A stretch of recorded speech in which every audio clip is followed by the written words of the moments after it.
Okay, they just here for years, it's a Mizzle show.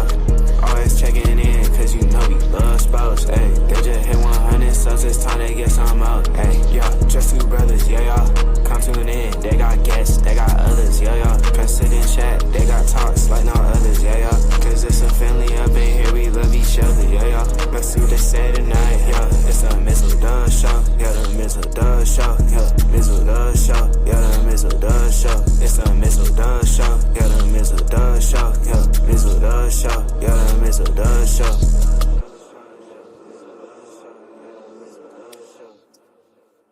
Well, two teams have punched their tickets to the Final Four of the NBA. And what's up, family? Good to see you. How are you on this Monday evening? And two other teams have joined some other teams in Cancun, about to go fishing. As welcome to this Night Owl Fourm edition of the Mizzle show. That's Mizzle and Dub. And already the NFL being its own worst enemy by already leaking out some games before the proverbial schedule is supposed to be released this upcoming Thursday on the 14th. But well, you know they can't help it. No, not at all. And we'll get into those games that they did leak. But it's a very happy day, especially when Yes, it is. Los Angeles sports teams lose games. That was the Thunder. Even if Luka Doncic was playing, I still think it would have been a sweep or at worst a gentleman's No, they would have won one game. I think one game. So gentleman's sweep. Yeah, basically. With Luka, yes.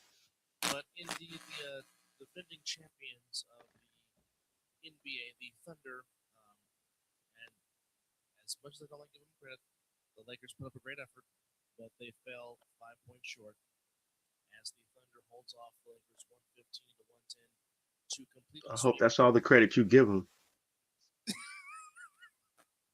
About all they deserve right there. And I think you're having a wire issue because I got some static here I'm hearing.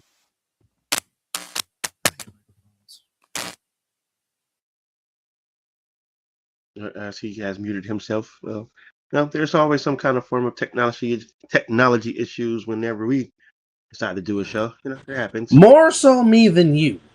There you go. Now you sound clearly. There, yes. But anyhow, in any event, SGA, the MVP, came up clutch when the Thunder needed him to, as he had 35 big points. As the Lakers actually had a lead with about 6 minutes to go in the game, but the Thunder was just too much. As the Thunder get by 115 to 110, and of course, the question that's going to be asked during the whole summer is: will LeBron James retire, or will he come back from the season? So that drama is waiting to be unfolded. As Freshly Squeezed comes in to take a nap. Well, Bob, I'm not sorry that the Lakers lost. Oh no, we're that just I mean, heck, I'll say it like this. That's how we feel. The Celtics and the Lakers are both Cancuning in Mexico together fishing. So so are my Sixers and Warriors. So yeah. We'll talk about the practice game that was between the Knicks and the Sixers momentarily, because that's exactly what it was.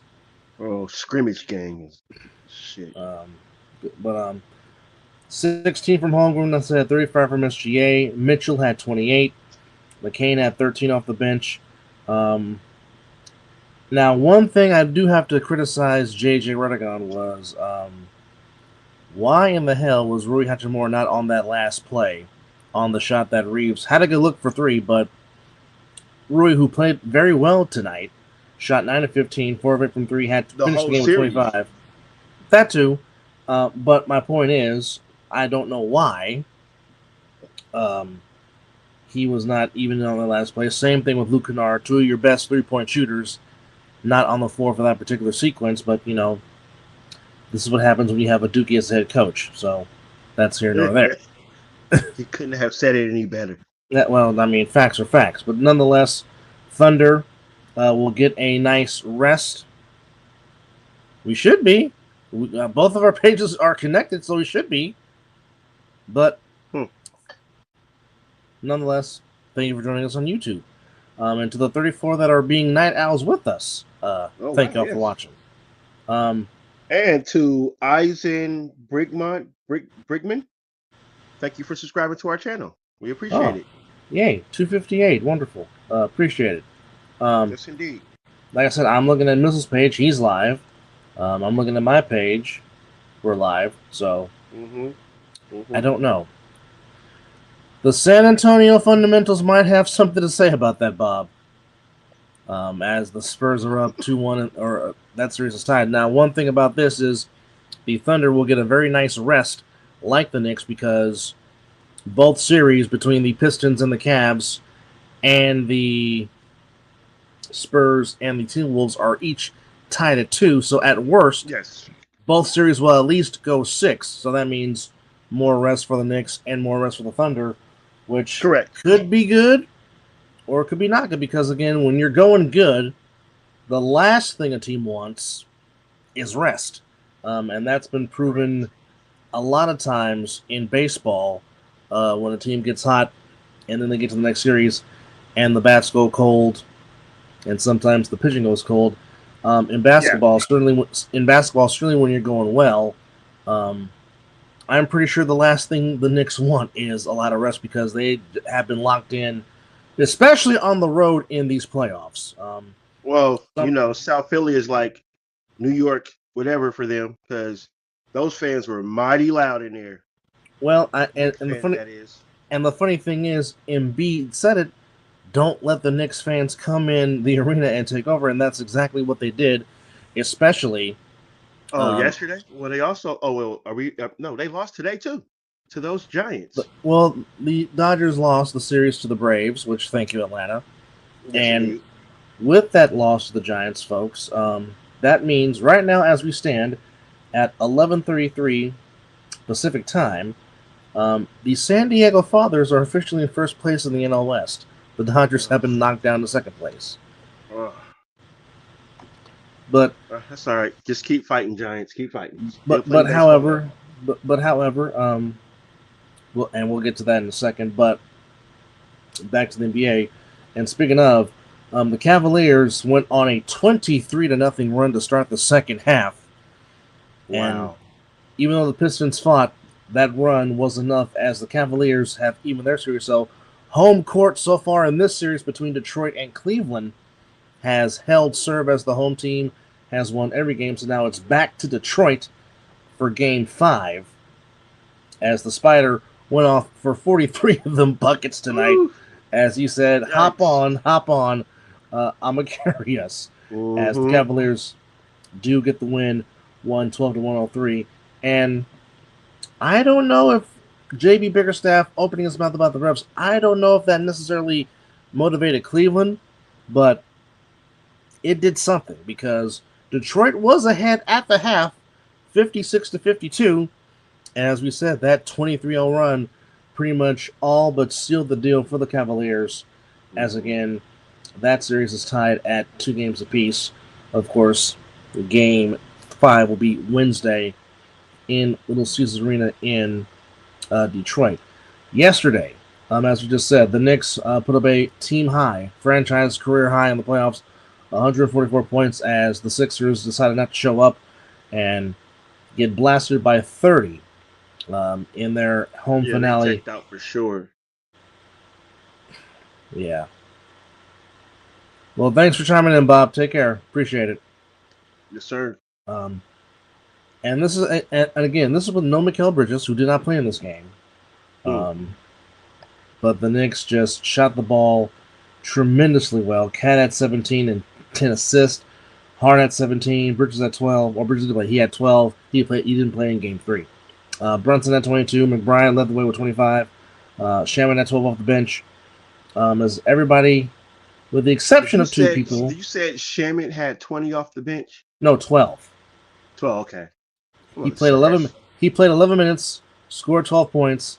All of his points came from 3-point range. Wow.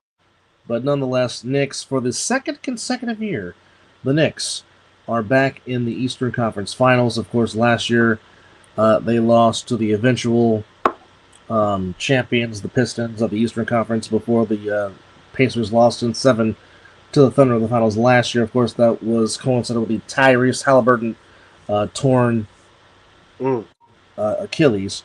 And of course, last night, Wemby got ejected, even though the elbow hit Naz Reid in the neck, not in the chin. Did not touch his face at all.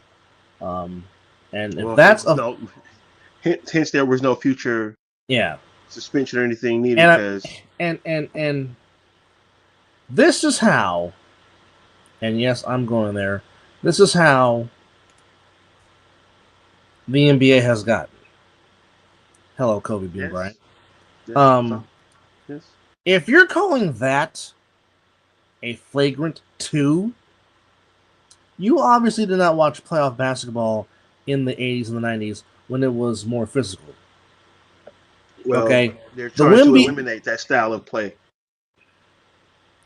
Well, sometimes you need that just to motivate a team so the team can get going. I mean, for example, when the full season that Michael Jordan did not play in the 93-94 season, when Scottie Pippen dunked on Patrick Ewing and tried to teabag him, and the bench is emptied, that motivated the Bulls. The Bulls ended up winning that game. Sometimes things like that motivate a team to play better. This is true, but NBA doesn't stay. It's not like the NFL, no fun league. So no, it's just the National Baby Association. But again, where's the lie? But with that said, well, I think. Well, also, I would like to see the Pistons, the Cavs, Pistons, and Knicks. That's a pretty good series. I would love to see the Spurs and the OKC in there. That's going to be good. Even though the Spurs had the Thunder's number in the regular season, doesn't mean nothing. No, but I think it still will end up being a good series because. Oh, absolutely. I think the East. I think the East and the West finals. Definitely, I think both will go 6. I just do. Now that said, Wemby will not face a suspension, and of course, Draymond Green had to open his doggone mouth to talk about it. I'm like, Draymond, you got no words to speak on this, my guy. Like, I love you, but Wemby doesn't have the reputation that you have. Okay, no. You like touching people. You like touching men's testes. And you swing your elbow. You do kick. You trip. You grab. Yes. So you do the things that will warrant will be a suspension. So don't. Now, I don't think it was malicious what Wemby did. No, it wasn't. But for you, Draymond Green, to say hypocrisy, yes, you would have been thrown out because why? Of your reputation. Because you have proven to do this in the past. Wemby got thrown out. So what is he talking about? No, he's talking about because Wemby will not be facing a suspension. He'll be able to play in Game 5. Oh well, again, reputation. Exactly, your reputation. And, honestly, Wemby's good for TV. That too. Let's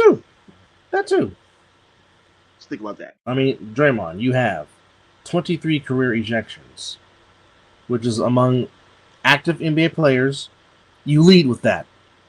Sheesh. You're second, and I don't know how you're second, but you're second with 177 technical fouls, and you're third. There's Dennis Rodman. There's no. This is among active. Active. Oh, okay. Active, yes. Then you're third with 21 flagrants. Among active NBA players today, you're number 1 and 1. You're number 2 and 1, and you're number 3. So, again, shut your mouth. What? This is Wemby's first ejection of his young career? I believe so. Yes. He'll probably get another one unless somebody just literally pisses him off. Yeah. Okay. Or unless Joey Crawford decides to come out of retirement, and just bother him like he did Tim Duncan, because I mean, He ejected Tim Duncan for laughing. Joey Crawford, folks. Tim Duncan was minding his own business on the bench, and Joey Crawford ejects Tim Duncan. Tell me you got a vendetta against me without telling me you have a vendetta. I mean, that's just wild It's to ridiculous. think. Yeah, ridiculous. But I'll be ever. The Wolves got back even the series with a big one at home, 114 to 109. Had to fight off a great effort from Dylan Harper at 24, but Anthony Edwards, playing for his mother's memory, went off with 36. Hey, something about Mother's Day. I mean, ask Michael Crippen Lakers about Mother's Day and Sleepy Floyd back in '87 when Sleepy Floyd set the record for most points in a quarter in the NBA playoffs, which still stands to this day. You'll get some great And- games on Mother's Day. And also on this date, hard to believe, it was 19 years ago, but AK-47 Andre Kirilenko went missing on a poster because Baron Davis. They flashed that. No wonder why that was getting flashed today. Okay. Yes, Think about that today. 19 years ago today, Baron Davis put Andre Kirilenko on a "Have you seen him?" poster. As BD went baseline, and well, the rest, as they say, is history. Now I posted this on my page and I said, now just think if Baron Davis didn't tear both his ACLs at UCLA, because people forget, even though Baron Davis was short in height, Baron Davis had hops, and Baron Davis could flat out dunk on you. Like I said, if he didn't tear both his knees when he was at UCLA, who knows what could have in-game dunks BD could have, because Baron Davis had hops, and he found a way to get up that evening against the Jazz and throw it down. And you want to talk about Oracle getting loud? We believe here. Just watch that. Just watch that clip, and just see how loud the Oakland Alameda County Coliseum got after that particular play. Hey, you know what? That's a good acronym, Aled. That's really good. The National Inconsistency Association. That's a good one. That's a real good one. There's no lies detected on that one. None to say. But we will see what will happen tonight as the playoffs do continue in the association, or should I say tomorrow, because it still is Monday night here on the West Coast. But there's only one game tomorrow, and that's on NBC, and that is Game 5 between the Spurs and the Timberwolves as the series shifts back to San Antonio, Texas, inside the Alamo. And, of course, Wednesday will be... So now going forward, until the conference finals, it'll be one game each day. Well, I did call Spurs. I did call Spurs in 6. So you did say Spurs in 6. It's still in tune. So I think it's over after these 2 games. I still say Pistons in 6. Brandon, that's not until Thursday, but the NFL's already leaking out crap.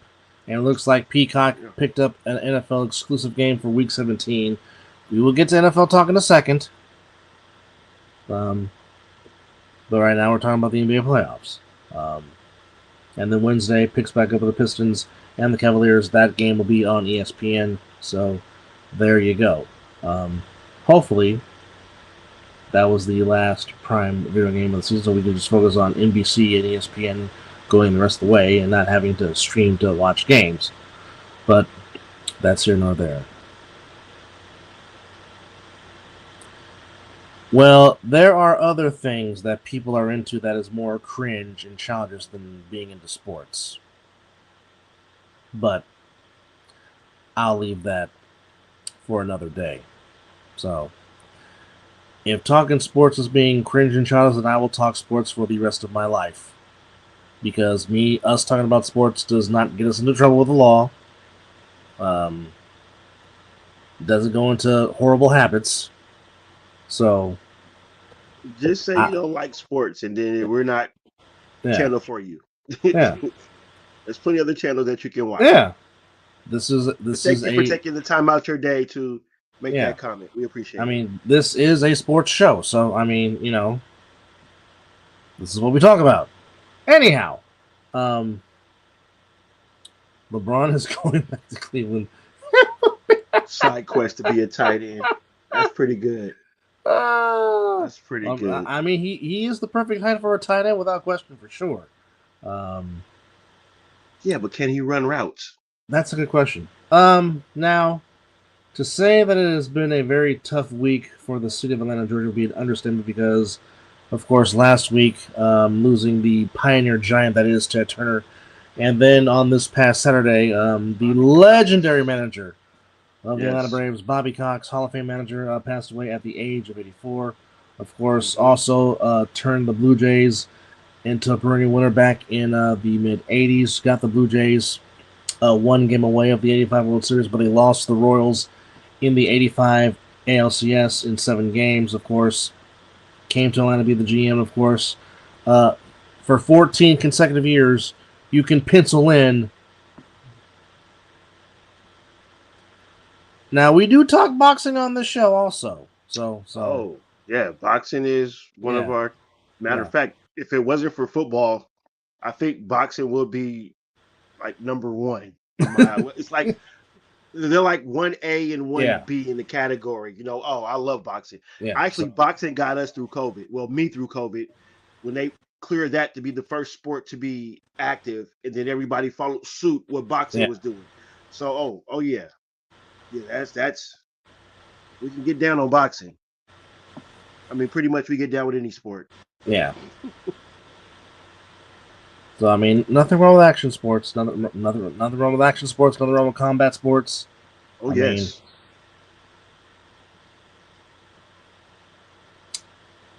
We'll talk about that. How the Pacers got screwed and got nothing. What's the point of talking about it? It's rigged from the beginning. Now, here's the ball roll through. Come on now, it isn't just like that. Here's the irony about that. Now, very rarely, and I do mean rarely, we'll have to do some research. I've never heard about rally. I dally into rally racing a little bit. Now, which one are we talking about? Are we talking bikes, race cars? Yes, Chickenhead and Earl Spence picked a very tough opponent to get back in the ring against. Definitely. Mr. Zoo is not going to be a easy win by no stretch of the imagination. He wants to show that he can be competitive with a person of his caliber. So that's a heck of a fighter to get back in the ring against. No question about that. But it's good to see Spence get back in the ring. Yes, absolutely. I know Earl has been on hard times since that accident. Hopefully he is back to his prime self, because when he's on, Earl is a very good fighter, as we well know. So hopefully Earl is back in his fighting shape, because it's good for boxing when he's in the ring doing what he does. Absolutely. But very rarely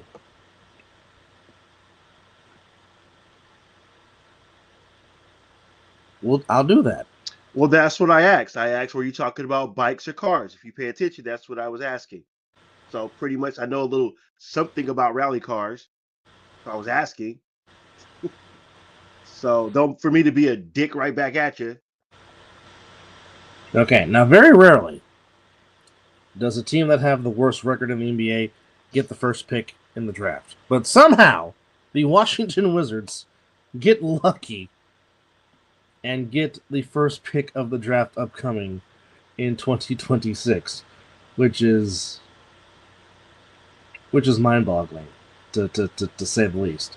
But I mean, it I don't know. It makes no sense. There's no point to talk about the lottery. It's not really a lottery. Yeah, but just to save face, Here is the draft order for the upcoming draft. It is the Wizards 1, Jazz 2, Grizzlies 3, Bulls 4, Clippers via the trade with Zubats. They keep the Pacers pick at 5, Brooklyn 6, Queens 7, Hawks 8, via New Orleans, Now Mavericks 9, that's who should be number one. the Kings. Oh yeah. Well, quiet as it's kept, and I even found this shocking. The Kings had more wins than the Wizards. They had 22 to the Wizards 17. What? I thought the kid. Wait a minute. Wait. Did I sleep? Did I miss something? You miss some Kings wins, yes. I guess the beam got some batteries. I guess, huh? And I don't work on that side of the hospital anymore, so I don't get to see the if they won. Okay. I would have never Okay. have saw the beam because I work on the other side of the hospital now, so I don't Got see. it. But see yeah, where the Kings are 7, Hawks 8, Mavericks 9th, Bucks 10, our beloved Warriors picking 11th, OKC 12. How does the defending champions get a top 15 pick? But the trades they pulled off. That's true too. Heat 13, Hornets 14, Bulls have 2 first-round picks at 15, Grizzlies 16, OKC 17, Hornets 18, Raptors 19, Spurs 20, Pistons 21, Hawks or 76ers. Well, the best player available, and if it's a one with size, that's who I'm taking. Yeah, they need somebody to command the middle. Yeah. Grab some rebounds because there are too many times that they don't get that rebound, and it gets kicked out for a 3 or an and 1. Yeah. They need somebody big down there. Find a big man. Find a big man with some range. Yes. And one that doesn't like to kick out at the 3-point line. Yeah. No. Be a center. Be a center, please. Oh my man. Sixers at 23, Hawks 24, Knicks 25, Lakers 25. Sorry, Knicks 24, Lakers 25. Denver 26, Boston 27, Timberwolves 28, Cavaliers 29, and the Mavericks at 30. So that's your first round. And OKC got 2 of those 2 first-round picks. And you wonder how the Thunder got back so quickly. It's hitting on those trades, and more importantly, hitting on those draft picks. Absolutely. Which is something Mike Dunleavy has to do. Well, yeah. Now, don't get me wrong. It's more focused on getting a like an athletic big man. Yeah.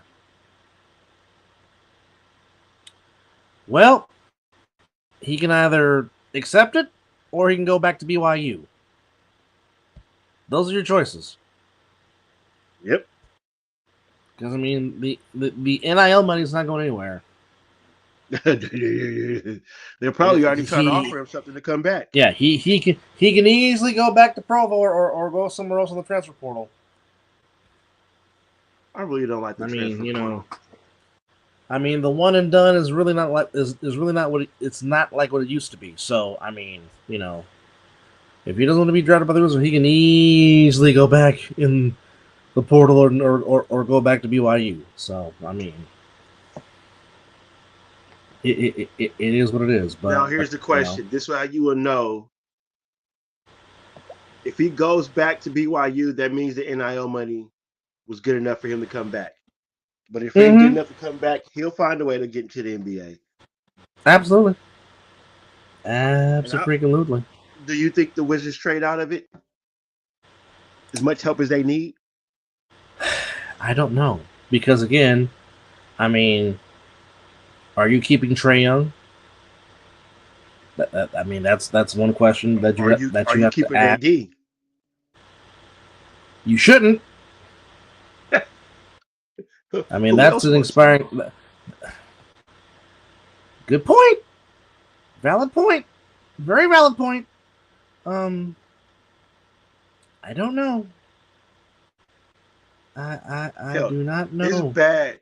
when you with the Mavericks, and then the Mavericks ship you off to the Wizards. Hence why the Dallas Mavericks have a new front office. But I think this front office is a lot better than the current front office they have right damn now. Yeah, I think the Mavericks are going to be in good hands, even with that damn. Yeah, I think the Mavericks are gonna right this are gonna right this ship. Yeah, whatever. They got a Duke player in their squad. Folks, my brother, when I say he despises anything that is a Duke Blue Devil, please understand the passion is real. Even though he gives respect to Grant Hill and Coach K. No, really? Do I to Coach K? You do. There's respect though, but you'll still be like, screw him every which way on Thursday. Hey, the greatest feeling in the world is number one, killing his last game as a coach, and also killing his dreams of winning the national championship as a coach.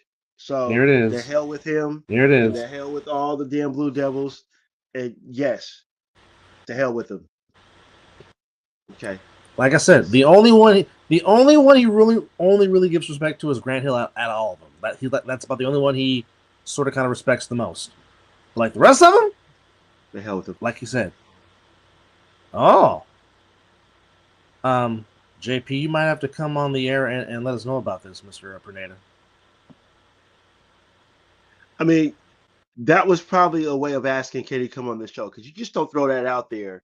Yeah. Like, that's all I got. Yeah. You could have just said, fellas, do you want me to come on the show to drop some news? Yeah. That's a sly way. You know what I'm saying? I get it.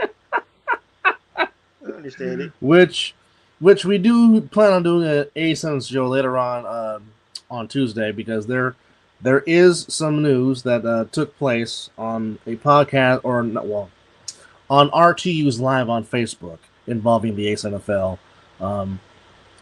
Supposedly there will be a natty. And there will be, as we thought, a Eastern Conference and Western Conference Finals, but apparently Mr. Perneda got some word from my boss, so we await the bad guy to give us the news momentarily. You just ain't your boss, jackass. Selfish, just selfish. However, on the ice, and we've had some very good playoff series on the ice. The Ducks. I have been missing out on watching the hockey. Well, hockey. The Knights and the Ducks have been a very good series so far. So has the Canadians and the Sabres. Last night, the Ducks tied the series against the Knights 4-3 in Anaheim at the Pond as they come back to Vegas, tied 2-2. Right. The Canadians went up 2-1 against the Sabres, winning 6-2 last night. And then tonight, the Avalanche. Very rare does the President Cup's team make a run in the playoffs, but the Avalanche are one win away from the Western Conference Finals as they beat the Wild 5-2 to go up 3-1 with Game 5 coming back to Colorado. Of course, also on Saturday, the Carolina Hurricanes, the first team to punch their way to the NHL's Final Four, as they're in the Eastern Conference Finals. It was not a good sports weekend for Philadelphia teams as the Flyers and the Sixers both get swept at home in their respective playoff series. Flyers in overtime the Hurricanes in overtime beat the Flyers 3-2 to advance to the Eastern Conference Finals. And then coming up tonight, indeed, coming up tonight, both games on ESPN, Golden Knights Ducks at 6:30 in the Fortress in Vegas, and Canadians and Sabres, Canada's last hope to end their curse. As a Canadian team has not won the Stanley Cup since the Canadians did it back in 1993. Oddly enough, that was the very last Stanley Cup Finals that the great one Wayne Gretzky played in losing. 10 years old? Good Lord. 10 years old? Wow. Yeah. 1993 was a good year for Canada as the Blue Jays won the World Series and the Canadians won the Stanley Cup, which was the second Stanley Cup for the Hall of Famer, the great Patrick Waugh. Of course, he won 2 with the Canadians before winning another one with the come on. Oh, Brandon. Good Lord. Tell us how you really feel. What did the Maple Leaf do to you? As EJ is still in mourning about his beloved Edmonton Oilers. And of course, the eye emoji coming up, I'm guessing, with the A7 news. But that's your info on the ice. Daniel Dubois and Fabio Wardley threw some leather this past weekend. Was it 10 pitches over 100? Felt like that. It felt that way, but Dubois got the win in the 11th round to get the victory over Wardley. Of course, this took place in Manchester as Daniel Dubois becomes a two-time world heavyweight champion, as he won the IBF championship. Actually, let's see which belt it is. That'll do it. Oh. That would do it. Well, I guess the Mountie does not always get its man. Of course, making a WWF reference to Jacques Rougeau of the Fabulous Rougeau brothers, playing the character of the Mountie.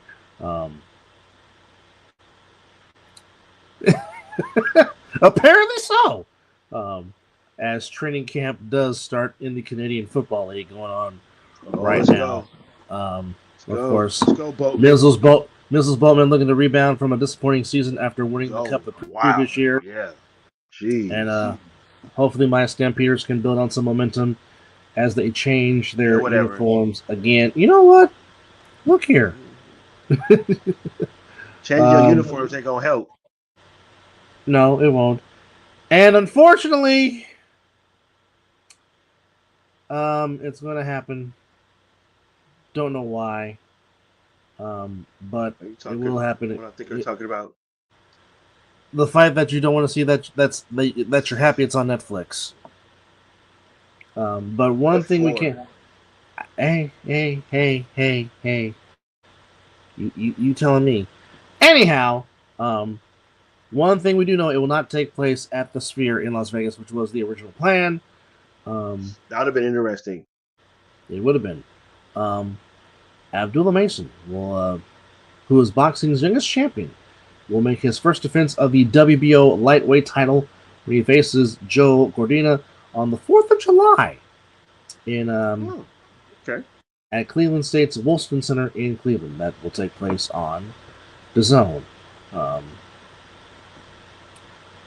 Right now, if you're looking at the pound-for-pound list, right now it is still Naoya Inoue, of course, from Japan. He is the junior featherweight undisputed champion. If you have not seen this young man fight, he can throw.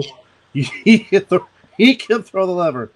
His hand speed is real nice. Yes. Number 2 is still the unified heavyweight champion of the world, Alexander Usyk. His next fight will be May 23rd against Rigo Verhoeven. Number 3 is Jesse Rodriguez, junior bantamweight champion. He's the unified bantamweight champion. Of course, if you've seen bantamweights fight, no defense, all gloves. Not at all. It's like watching two Mexicans fight, no defense, just all gloves and leather. David Benavidez after making history again, becoming the light heavyweight champion and now cruiserweight champion, so he is the first to win. Hey, I mean, people don't want to look at that, but facts are facts. Nothing to say that one.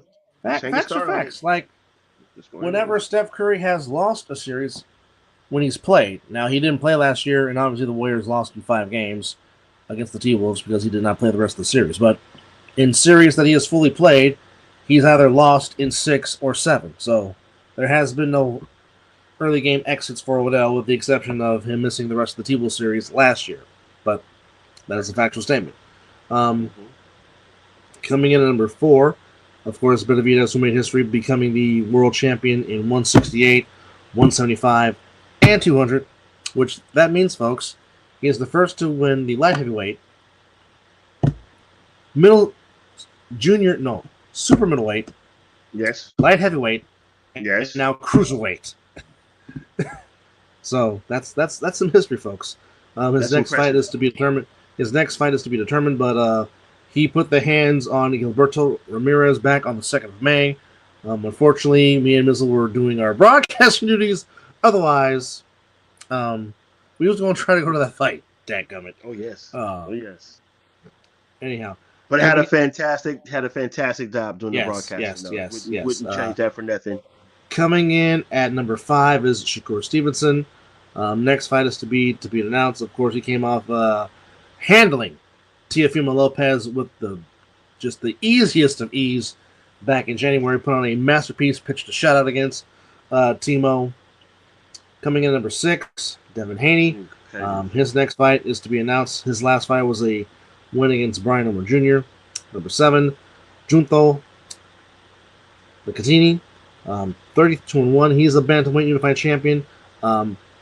His only loss came against the number 1 pound for pound fighter in Naoya Inoue back on the 2nd of May, same day that Benavidez fight.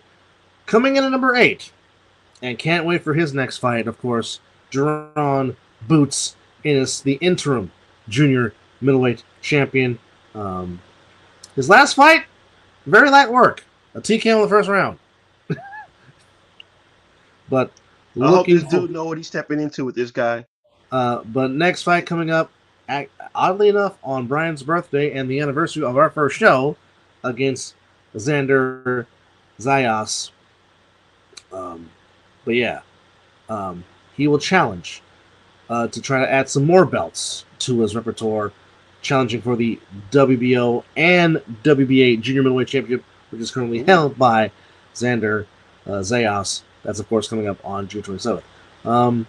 Coming in at number 9, still one of the all-time greats. He'll be fighting Christian Ubili. Don't know when the date is, but Saul Canelo Alvarez, of course. Super middleweight division, 63-3, 2 draws, 39 KOs. Obviously, at the end of his career, but still is an all-time great and still packs money. And rounding out the top 10 for 10 pound for pound list, Jai Opitaya, who was in the cruiserweight division and perhaps has a date with destiny against David Benavidez. Of course, his last fight was on March 8th, and he won by unanimous decision over Brandon Lanton. So that's your top 10 pound for pound going on right now in the ring. But interesting fights coming up in the foreseeable future. Shane Mosley Jr. fought last night. I forgot to watch. Missed that too? Yeah, forgot to watch because I was asleep and doing laundry. But he was definitely back in the ring. So there you go. Okay, so who? Oh yes, the upcoming schedule. Yes. All right. We talked about Usyk's fight that's coming up on the 23rd. That is going to be in Egypt on DAZN. Ooh. We got women fight on ESPN on May the 30th. Yes. Don't we got Ronda Rousey coming up? Yes, fighting against Gina. That's on Netflix. But on May 30th, it will be Stephanie Ham against Holly Holm for Hands WBA Women's Lightweight title. That's on ESPN. Then on the same day in Mother Russia, Dmitry Bivol will fight Michael Eifert for Bivol's WBA, IBF, and WBO light heavyweight titles, which could mean perhaps a unification match between Dmitry Bivol and one David Benavidez, so we'll keep that in mind. June 13, in Glendale, Arizona, also on DAZN, Antonio Vargas, yes, the son of El Feroz, Fernando Vargas. He will take on Jesse Bam Rodriguez in 12 rounds for Vargas's WBA bantamweight title. That's on DAZN. In Brooklyn, that's where Boots Ennis will try to add more belts to his repertoire against Xander Zayas.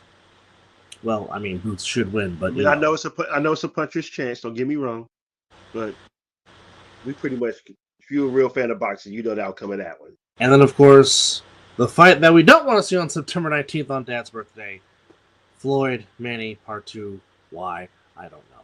But exactly. Thank you, Orange. And ladies and gentlemen, I'm a Floyd Mayweather fan. Big fan. Big fan of his. But yes. this fight. Damn it, yes. All right, who we get? No, well, in addition to the title fight, now this is going back to the May 30th card on ESPN. In addition to Stephanie Hand fighting Holly Holm for Hand's WBA Women's Lightweight title, one of our favorites, the fighting Puerto Rican Amanda Soriano, will be fighting and defending her title against Cheyenne Hansen 10 rounds for her WBA and WBO Women's Featherweight title. So we get. Oh. Is this what I think it is? Okay. So we got 1, 2, 3, 4, 5. We have 6 women fights on this card on May 30th on ESPN. I like it. Oh yes.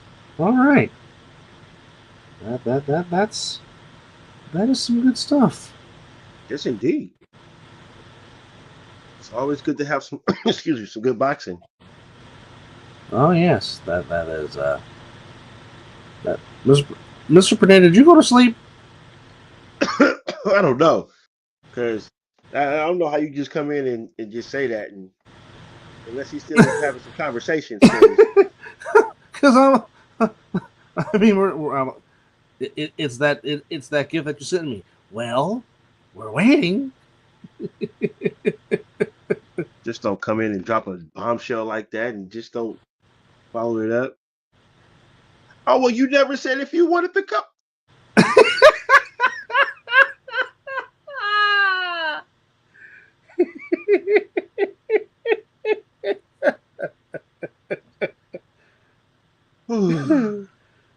Bless the soul that it is. We're just gonna figure this out right here. That's what we're gonna do. Oh Lord! That was great. Live TV, folks. Anything can happen. But welcome on this Nile edition. As we are here live. So the NFL, being its own worst enemy, has leaked out some stuff in regards to the schedule. Of course, the whole entire schedule will be released in 2 days, 16 hours, and 46 minutes here. But some things we can give you. Obviously, we know that the Rams and 49ers will open up the season officially on Wednesday in Melbourne, Australia. Then after that, it'll be the Seahawks opening up their season on Thursday against who we don't know yet. But we can give you one Thanksgiving game. It will be the Arlington Cowboys and the Philadelphia Eagles. Oddly enough, only playing for the 3rd time ever on Thanksgiving, and the Eagles won the 2 previous games that they played the Cowboys on Thanksgiving back in 1989. I want to say 2013 or 2003. I don't know, but only the 3rd time that the Cowboys and Eagles will be playing on Thanksgiving. Also, and that game will be on Fox, by the way, between the Cowboys and the Eagles. Also, and I don't know why they keep doing this. It seems like every year or every year, it's always the doggone Giants and Cowboys to start off Sunday Night Football. And I really don't know why that is. But John Harbaugh making his debut in East Rutherford, New Jersey. It will be the Cowboys and the Giants, Arlington and East Rutherford, getting it on for Week 1 in East Rutherford, New Jersey, at MetLife Stadium for the opening of Sunday Night Football. What we do know is the first Thursday night game of the year will open up the new stadium in Orchard Park, New York, where there will be tables broken galore as the Orchard Park Bills will open up Thursday Night Football. And I forgot who the doggone opponent was. Forgive me. But we do know that it will involve the Orchard Park Bills. opening up their new digs. Oh, against the Lions. Okay, so it'll be the Lions and the Bills opening up the new High Mark or High Life Stadium, whatever the damn stadium name is in Orchard Park, New York. Also, some sad news reporting the NFL. Former Cowboys and Broncos quarterback Craig Morton passed away at the age of 83, who made his own history, per se. He played 18 seasons in the National Football League, and he was the first quarterback to start 2 Super Bowls for 2 different teams. Obviously, 2 Hall of Famers, Kurt Warner and Peyton Manning, are the other 2 to have done that, but Craig Morton was the first. Has Bear ties, of course, played his college ball as a California Golden Bear in Cal Berkeley. Of course, was a part of the 2-man system with Roger Staubach and Tom Landry, of course. Craig Morton played in and started Super Bowl V, and also played in Super Bowl VI, won as the Cowboys back up to Staubach in Super Bowl VI, and then, of course, led the Broncos to Super Bowl XII, island up against the Cowboys, and, of course, finished his career or played 2 years with the Giants before coming to Denver. Drafted number 5 overall. He was originally drafted by the Raiders in the AFL draft, but decided to go with the Cowboys and play there. So, Craig Morton passing away at the age of 83, of course, is a member of the Broncos Ring of Fame, as in the Colorado Sports Hall of Fame. So there you go. The original 7 in Denver, not the logo, as Mizzle likes to affectionately call him, Mr. Elway. But of course, born in from Michigan, played in Cal, set a lot of Pac-8 and school records at Cal Berkeley. Had a career record of 81, 62, and 1. So there you go. But without further ado, folks, to give us some news from our boss in the Nevada division of the NFL, you know him, you love him.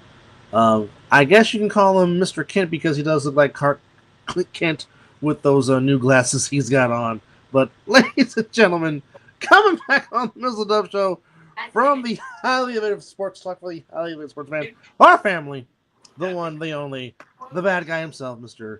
Josh Pineda. How's it going? How's it going? Well, you know, just Good morning now, I guess yeah, it is. yeah, it is. So, you talked to the boss and what the stuff we have heard from Ryan DePaul on RTU's Live. What news information you can give us from Mr. Duncan?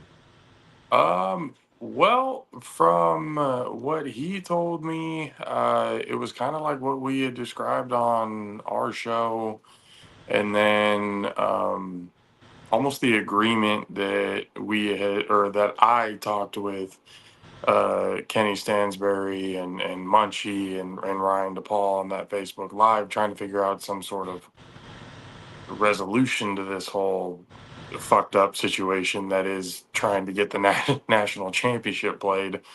But it is East versus East, West versus West. New Jersey is holding the title game for the 3rd consecutive year. But from what I was told, Derek wasn't really a part of the conversation to make that happen. He was just kind of told and asked to basically approve it for the West Coast. So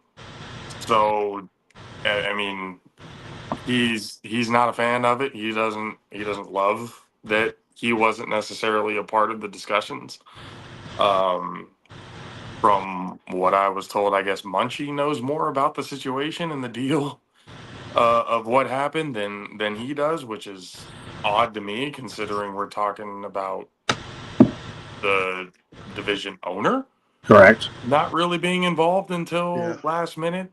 Yeah, so it's kind of one of those, like, it's a little wild to me how he wasn't a part of said negotiations, but nothing really. I haven't heard anything about, well, the negotiations now, okay, so Vegas is going to host the championship next year. or anything else. It was only about this year. And the only thing that has relatively changed or made it happen, which I guess I still got to talk to Munchie a little bit to find out more about it. The $6,000 that was generated from the player fees and stuff like that is being used for the travel fees, but the league is providing the extra 4,000 to basically make it 10,000, which is what they've had every single year prior. So the league is basically footing up $4,000 plus the $6,000 of the player fee money, and then the rest of it Vegas has to come out of pocket for to make it down to New Jersey again. So okay. So here's my question: what or who got the Insomniacs to change their mind? Because in a sense, they were pretty much going to boycott going to Jersey. I mean, from what I was told, Derek said on the show, there's no way for it to happen. So the fact that it is happening, and it happened without Derek being part of said negotiations. He was basically there to they basically pulled him in, said, basically need your seal of approval, and good from there. I didn't watch a lot of RTUs Neither did Brian I. Balls live. Yeah, I missed some stuff on it.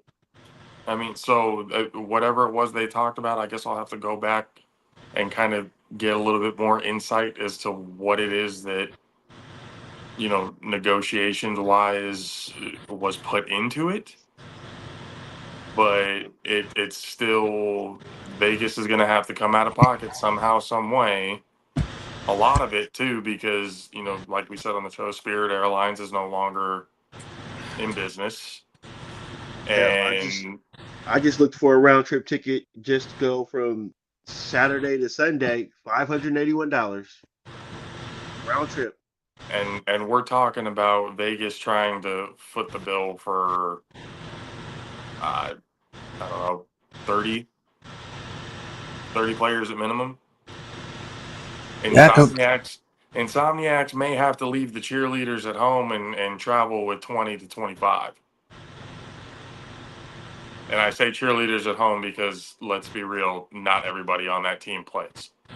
So it's the guys who don't play are probably going to have to stay home because they're not going to, nor should they, to be honest with you.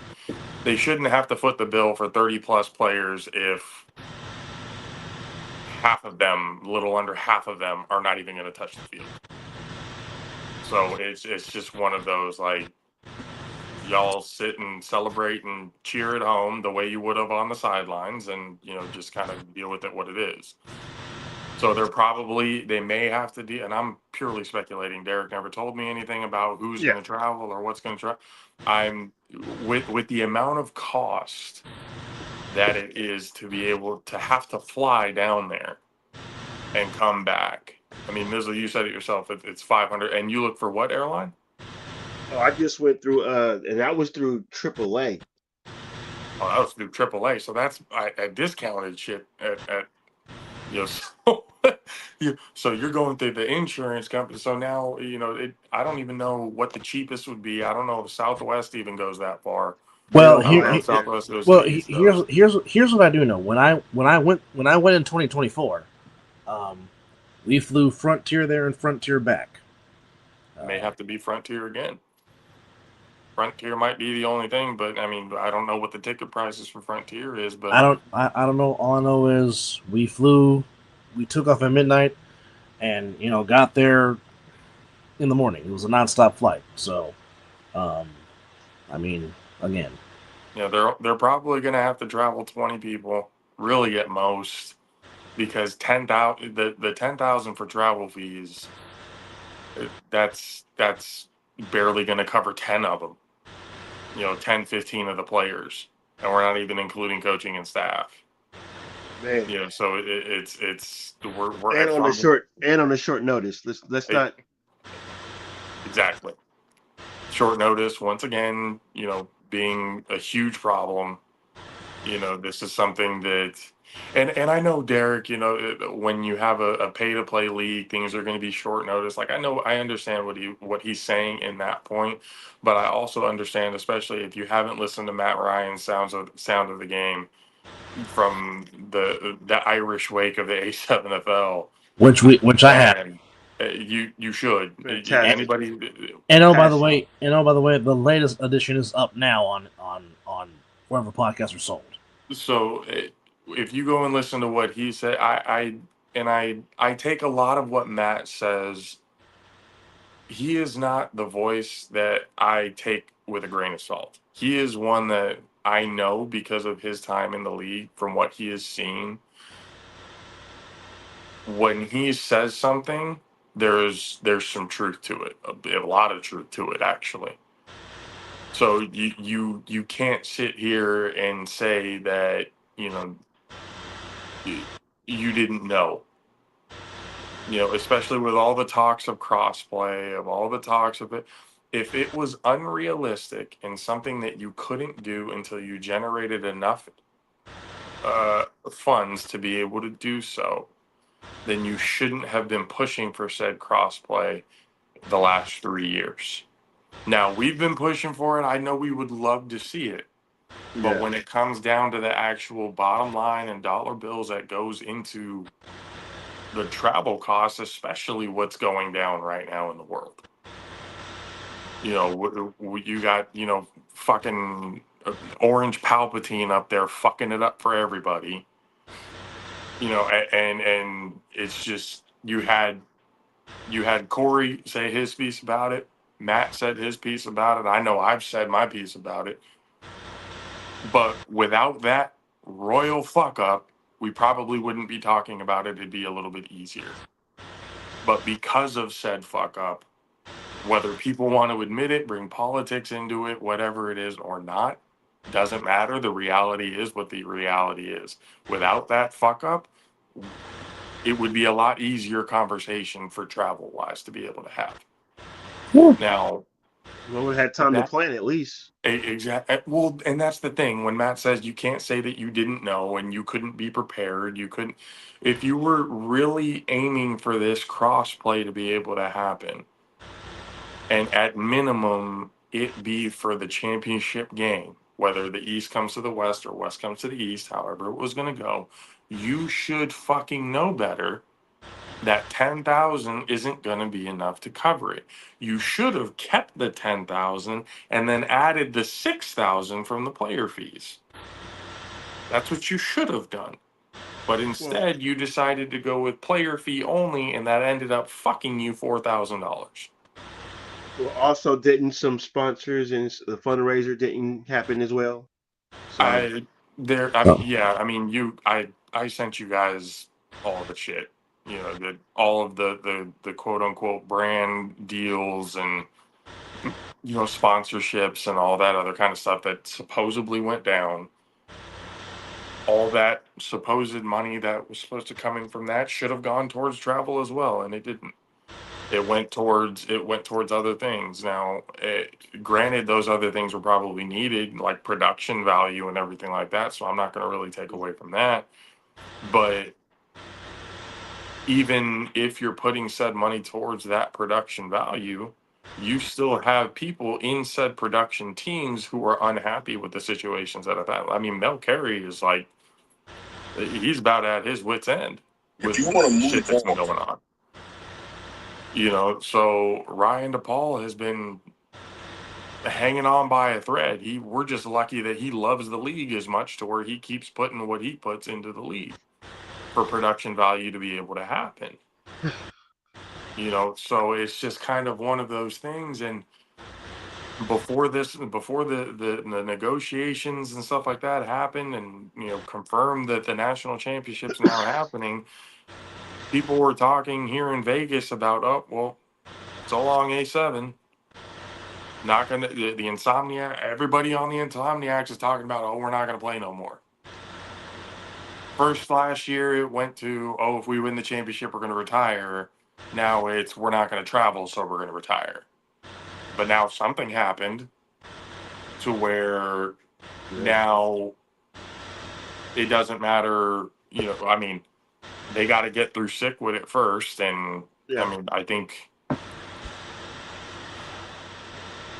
it's hard to say that sick with it really has a puncher's chance when they've been the punching bag of the team of the team that they're playing.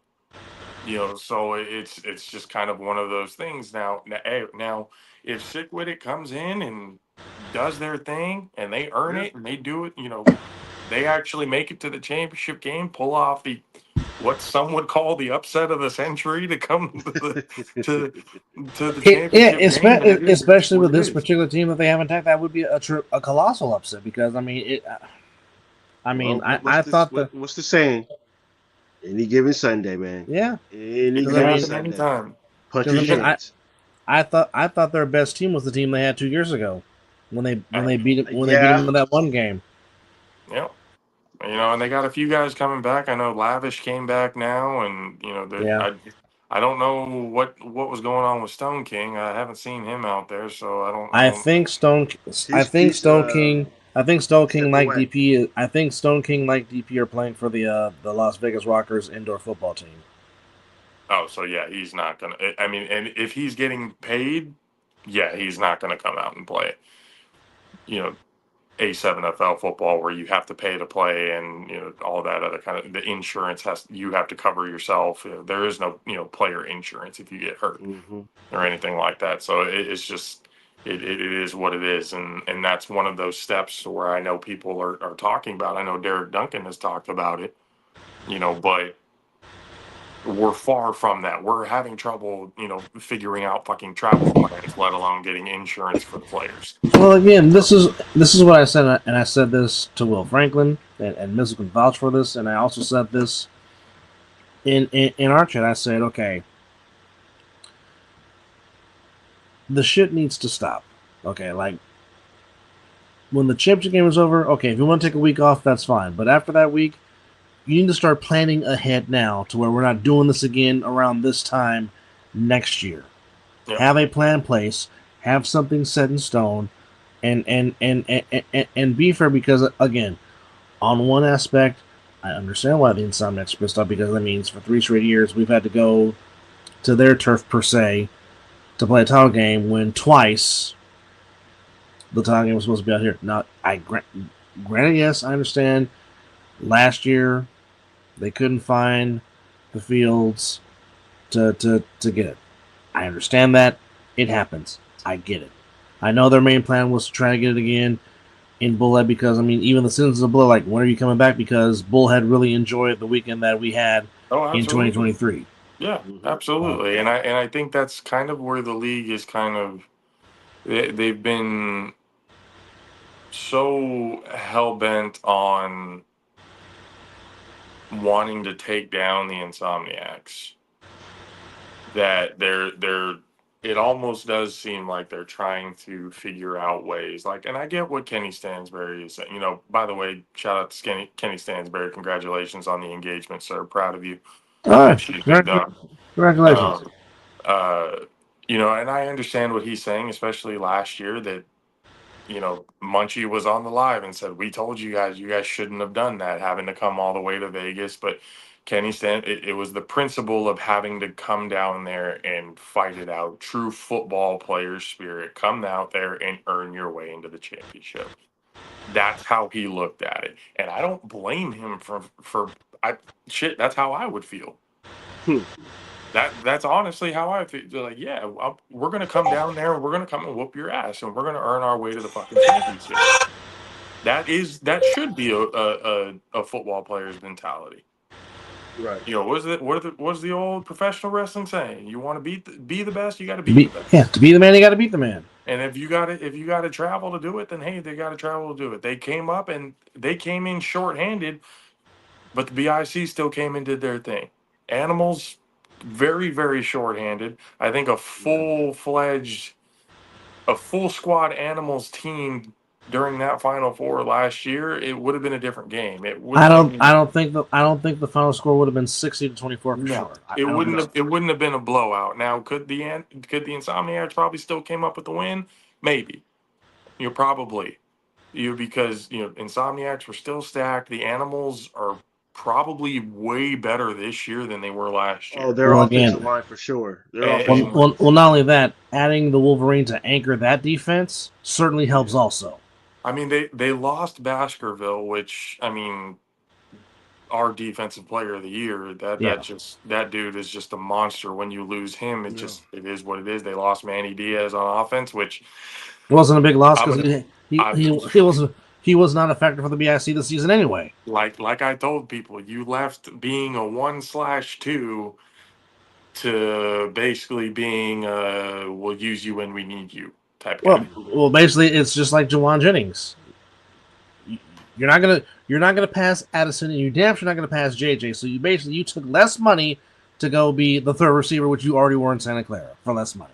Yeah, so it's just one of those things that a couple players left. They went to the BIC because I'm pretty sure They getting felt they that were going to ring was repeat. on the mind. Mm-hmm. Possible repeat was on the mind, Mm-hmm. and again, why not think that? BIC's been to the championship game the last 2 years. They have a stacked team. They have Scary Condrington. They have Ashante Worthy. They have Kason Campbell on that team. They Okay, have so their They're a playoff stacked squad. fucking team. They got a looking playoff at squad. the website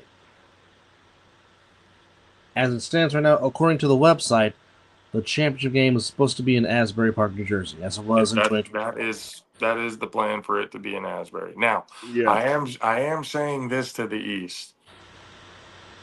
You you basically shit talked and fought your way to getting the national championship to be in New Jersey.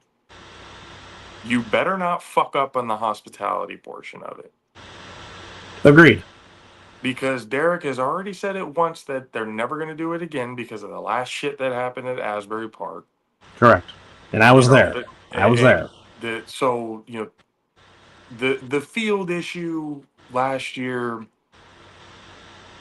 uh, Derek's all, well, they took away our 3-on-1 opportunity in this. I'm like, I'm going to be real with it. And I even told Prime this straight up when he came onto our show. It didn't matter whether you had a full field or the 75 yards that they played on. Mark Bagway was throwing that bitch out of the fucking end zone regardless of what you thought. Why? Because I've seen him do it plenty of times. Even this year, he was doing it plenty of And times on the 3-on-1. and don't think 2-5 was not going to do that if he ends up going Oh yeah. with the team also. So come on now. Don't yeah. like let's if your whole thing is, oh well, the field took away our 3-on-1. Okay, you could have taken away their 3-on-1, but you didn't have anybody Adapt. with the capabilities to do it. So who is that on? Is that on the BIC or is that on you? We're not gonna sit here and go like, oh, it was cheating, oh, it was this, okay. Was it a smaller field? Yes. Should it have been a better field? Yes. Yes. But you adapt, you play with what you got, you Mm-hmm. don't make any fucking excuses, which is all I've heard since the end of that fucking game. Is excuse after excuse after excuse. The only ones who haven't made excuses are mostly the guys who have been on the field.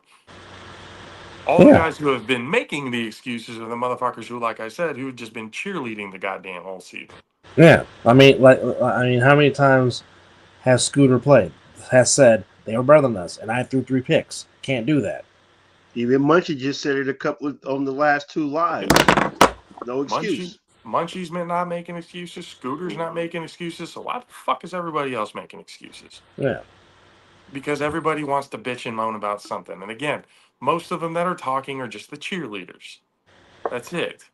Those are the only ones who are talking about it. But I will say this: whoever it ends up being out of the East, be it the Patterson U or be it the Silksy Animals, if somehow, and just for hyperbole, we'll say, okay, the Insomniacs are there again for a 4th straight appearance in the championship game. If somehow the Insomniacs come back to Vegas with the trophy again, that will be 3 of the last 4, twice in the Ace NFL's backyard of headquarters. Yeah. Mm-hmm. So what are you going to do? You're going to defend the house again? You've been shit talking and fighting your way tooth and nail to be able to get it to be this situation. And are you going to back it up, or are you just going to now? A lot of them, there's some people on the East like, oh, there would have been a better chance if the BIC. Look, the Animals are a stacked squad. Huff Mm-hmm. has been playing out of his fucking mind MVP for the year candidate, this year. Out of his fucking mind. both sides of the So ball. either one of those teams, whether the Insomniacs want to admit it or not, can beat them. And now you're going back to New Jersey, which now you can guarantee that the U or the Animals are going to have a full squad. So once again, there should be zero excuses. Whoever wins, whoever loses, at the end of the day, you shake hands. Better man won. You walk away. You get better for next season. And not to mention, if it was not for a Huff interception, the Animals were on their way marching in to win the game Undefeated. because the U only won by 3 points. The final score was 39-36 when they met And back the on April the 19th. and the Animals would have been a number 1 seed. Yes. So Okay. The Animals have prepared themselves to, one, beat the BIC, which they did twice. yep. And once again, the BIC. And one of them in a big time comeback win this last playoff game. Big time. Yeah. Big time. Because, very rarely do you see Ashante Worthy drop a touchdown pass, which he Oh, did. Yes. Yep. And that led to the eventual game-winning drive to which Tinder used his arms and his legs to get into the end zone, and thus Man, do you the know? Animals get the win. Do you know what we're about to see this weekend? Is 2 good quarterbacks in the East that can use their feet and their arm, and both can throw on the run. We have we have the ace we have the ace NFL GOAT Yeah, up and coming, against the Mr. up and coming brightest star. Mr. Marketable. Yeah. So you have the general trying to get it one last time Mm-hmm. against the one that wants to be like, I'm here, move over Sterry, move over Huff, it's my time. And I love that interview that me and JP did on the Arpo Jaffos when Huff was on. That was a fantastic interview. Because you can hear from him. He's got humbleness and stuff, but when you see him on the field, he's again, ruthless. he's been playing out of his spot. This is the best football I've seen out of him in a long time. This is the best football I've seen out of him since he played for the Animals. And let's be for real. Huff is the reason why the Animals are where they are. Oh, yes. Took him to the playoffs. Huff launched that team into Took him to the playoffs. Into talks. Yes. Yeah. Without Huff, is David Tender on the team? Is Ghost on the team? Is Manny Diaz back on the team? Because they showed signs of life, and because Huff brought that team or helped bring that team to where it was, it helped garner the young talent to go, okay, there's something here. Let's build something. Enough to where Huff could take a backseat and go back to the U or find a different team or whatever to play for. Huff spearheaded this entire thing. So now he's going back playing against a team that he helped build, and now he's got to beat them again. This is going to be a tough game. I don't see this game being more than 10 points. It's going to be a battle. It's going to be 7 points or less. I agree. 7 points or less for this game. But again, when you go back to everything that's been talked about, and we've all seen the chat. So there's some stupid, some not, some make sense, some doesn't. Some people should shut the fuck up. Other people should speak up a little bit more. It's one of those things. It's just Okay, the East, you got what you wanted. Okay. The West is going to travel out there. We'll see how many people end up traveling out there. I don't know if you're going to get a full, and this is why I say no excuse. This is another reason why I'm saying no excuses. Whatever it was that the Insomniacs agreed to, you agreed to it with the understanding that you're already predicting that you're going to beat the sick with it. You already have that in mind that it's going to be the Insomniacs that are traveling. Now, I don't want to hear shit. If you travel light, you end up going with 20 people or less to New Jersey because, again, financially, how are you going to make it happen? You're not going to sit here and well, they only beat us because we had this. No, no, no. Shut up. You agreed to it. The East agreed to it, showed up with less players, and didn't bitch and moan about nothing when they came down here to Vegas. I don't want to hear fucking shit when it comes to you traveling to New Jersey. I don't want I to hear don't a think they're going to goddamn travel word. light. I don't think they're going to travel light. I think they'll What? get it together. Well, Whichever team hopefully it they do. is. I mean, Whichever team it is. the guys have traveled together, whatever, in flag football. So why can't they travel in A7 now? Yeah. So No, no, I they've don't. I traveled don't all disagree. across the country playing flag football together.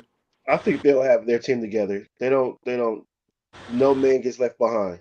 And if that means you got to drag the cheerleaders along with you then hey, by all means, do what you got to do. But at least at minimum, your starters and backups, your ones and twos, Your which core. tells me 15 to 20 guys who actually see the field. Those guys need to be there. Now, anybody past that 20 number, that's just a bonus. They paid their own way. They got it. They're, whatever it is that they're there. But they need Dub, to at least have those 20 guys on the field. Dub, this might be a question you may not can answer, but will they have Wilkerson and Danye?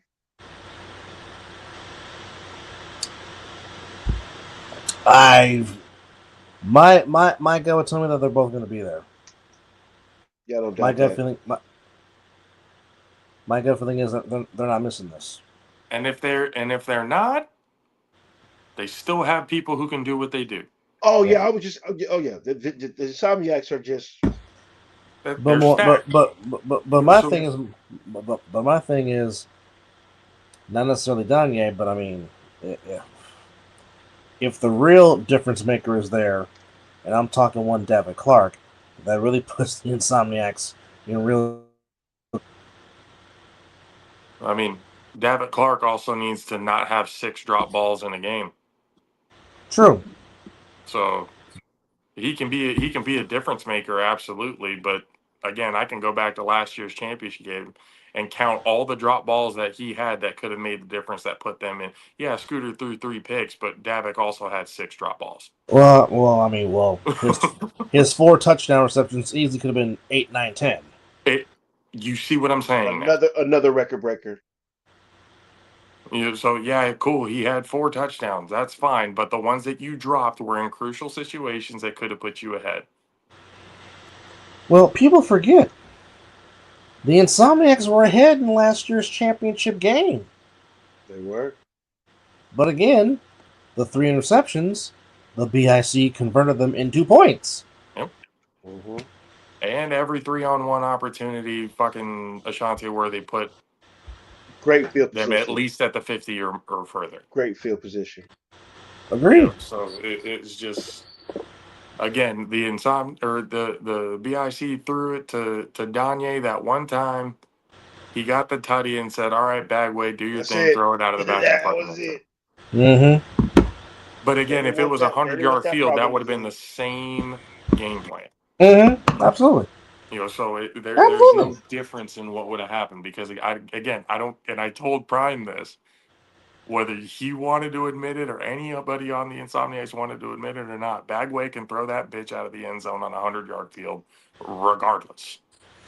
He would have done the same thing if you were at Asbury. They went Agreed. 2-5 no would have been difference. nice. They went 2-5 going at it would have been nice. So it's there. The excuse. That's what I'm saying. There should be absolutely zero excuses by the end of this whole thing. So now everybody's got what they're doing. It's still a little weird to me how Derek wasn't a part of the negotiations. Yeah. He was basically there, okay, approve this. And so basically, and this is how I'm seeing it. The Insomniacs agreed to all of this because if Derek is telling me that Munchie has more of an insight to what happened than he does, wild to me. That may not be wild to him, but it's wild to me how the player has more insight than the division owner when it comes to the travel and what's going on. Especially after the division owner came on my show on Friday last week telling me that there was no way in hell that it was going to happen.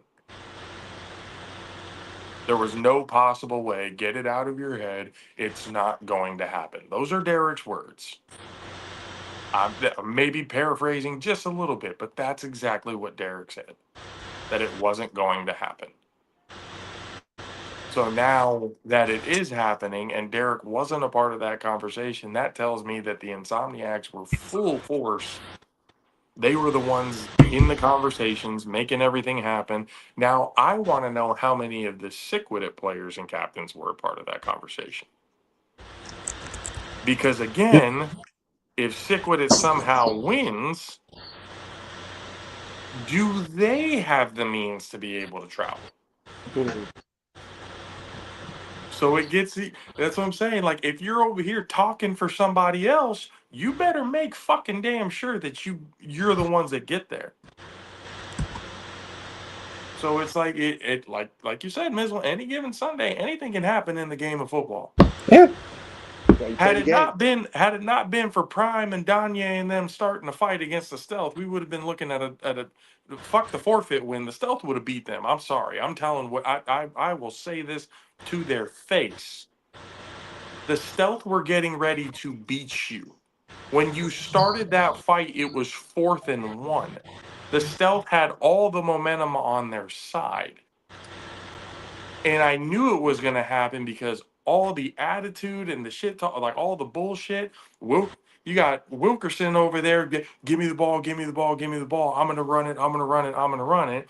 Over there going to the full point where he's arguing about taking a 3-on-1. And then now the next thing you know, you got Danye and Prime and whoever the hell else that was on the Stealth sideline starting shit. I don't give a shit how it started, who in the crowd, who whatever. Your fucking emotions got the best of you, and you fucked your team. So then you got the forfeit win. Oh no, and now they're going. Oh, you guys are celebrating a forfeit win. No, those motherfuckers had you on the ropes. They were about to Buster Douglas, Mike Tyson your ass. That's what they were about to do. But because y'all wanted to get in your feelings, you got onto the sidelines and started some shit. That's soft ego shit. And I told Munchie this too. Oh, when we're playing them again on the 26th, we'll see what okay, yeah, we'll see what happens. But I'm letting you know, they had you on the ropes. And let's keep the emotions and the egos in check next time, yeah? Let's be a good team leader and keep that shit in check. And he said, I got you. So even he knew. He didn't fight against it. He knew exactly what happened. Insomniacs players, their emotions got the best of them. They were mad that all of their predictions through every platform that they can get on, 50-0, 30-0, we're going to whoop that, it's going to be a fat old goose egg. It's going to be a walk in the park. We're not even going to see the fourth quarter. They did that on everybody's platform. Y'all's platform, our platform, other side of the ball's platform, any platform that they can speak on in the lives, they were saying that shit the entire time. So the fact that the Stealth had them on the ropes, down by 3, with a 4th and 1 chance, that they were going to stop them in. That's what was going to happen. They were going to stop them on that 4th and 1. And here we are letting the emotions get the best of them. and boom, now it's a forfeit win. And then you're going to talk shit to the Steelers going, oh, you guys are celebrating forfeit win. Shut up. They had you. They had you. They were going to have you. But y'all pulled what you pulled. I've been watching this game. I've played this game. I've coached this game. I've been a part of the game of football my entire life. I know bullshit and antics when I see them. That shit to start a fight, that was a planned thing. Hey, we need to get the fuck out of here somehow, some way. If it's a forfeit win, whatever. But we're not going to take an actual loss. It's like somebody in the WWE, you're getting told, oh, you're going to take the pin, but you end up taking liberties to get the DQ or some shit like that. That's what it is. That's what it was. Now they came back on the 26th and everything like that. They, still had them on the ropes for a good amount of time until the Insomniacs finally just came out and put the nail in the coffin and said, okay, we'll see you later. But again, I know bullshit when I see it, and there was a lot of bullshit going on in that game. So now there's a lot of all this talk about the East, and if you had problems with the stealth, how many problems are you going to have with the animals? If you had problems with the stealth and the sick-witted, how many problems do you think you're going to have against Huff at the U? It's going to be tenfold. It's going to be way worse than that. So it's, again, there's a lot of talk, there's a lot of banter, there's a lot of back and forth. But at the end of the day, when the game is done, when the clock is 0-0 and the final score is what it is, like I said last year, everybody shut the fuck up. No excuses. Take it for what it is. If you lost, take it like a fucking man. Get better and come back next year. If you won, be respectful. You can talk your shit and you ever, do your celebratory stuff, all that other kind of crap. You're going to do what you're going to do. But again, let's be respectful to a certain degree. The game of football is one of those games where it brings a lot of people together, and even though you're against somebody, the game is what it is. It is a brotherhood. Yep. So that you gotta do what you gotta do for your teammates next to you and everything like that. But at the end of the day, there's a reason why both teams end up at the 50-yard line praying that thank God that nobody got hurt, or pray for those who did get hurt. Pre-game prayers so nobody gets hurt. We're here to be. You're here to be competitive. You're here to have a good time. You're here to play ball, throwing hands, getting in each other's face, making shit personal, doing all the other kind of shit. There's no room for that. Not in this league either, because again, if you guys are going to continue to do the bullshit that has been happening this year, last year, the year before that, but this is a consistent thing. If you want the crossplay to happen, if you want the money to be there so that we're not having this conversation 2 weeks out again, you need to play the game the right way so that the sponsors will come in the right way. And not leave last minute on deals and leave deals on the table. You see what I'm saying? All this talk, they're trying to get, other owners and stuff like that. So more teams, which means more player fees and stuff. But even with those player fees comes more travel fees, comes more shit. If you want it to be in, Derek's like, I don't see why we're not in Arizona. I can tell you why. I could probably tell you exactly why. People in Arizona have seen what's going on and like, nah, I don't want to be part of it. How they haven't tapped into the Texas market. I'm not going to be a part of a league to where this is what we're going to have. But then I like Derek Duncan's idea of doing it the college football route where you have like the different conferences and stuff like that, and at the end of it, you have like a bowl game.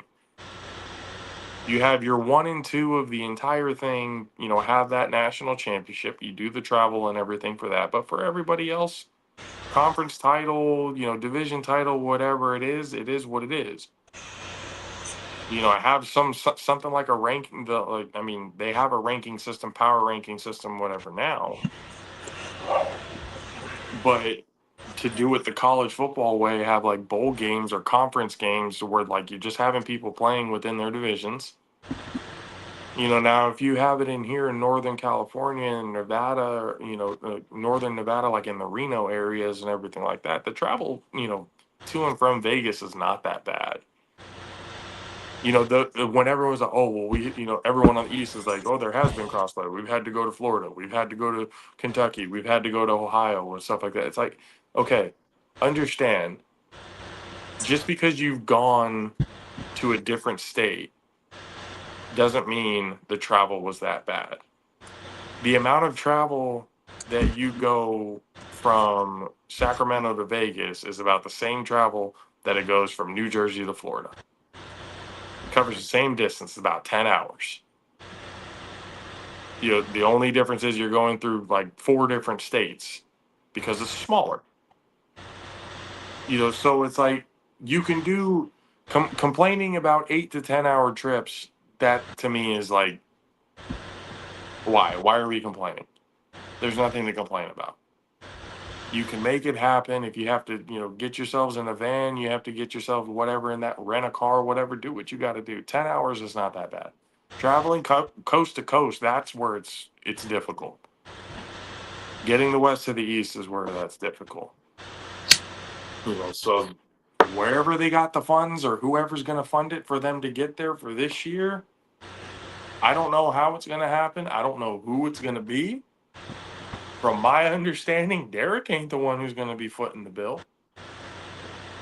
So if it's the players, Derek, may foot some of it, but this is going to come out of the players' pockets, a lot of the players' pockets.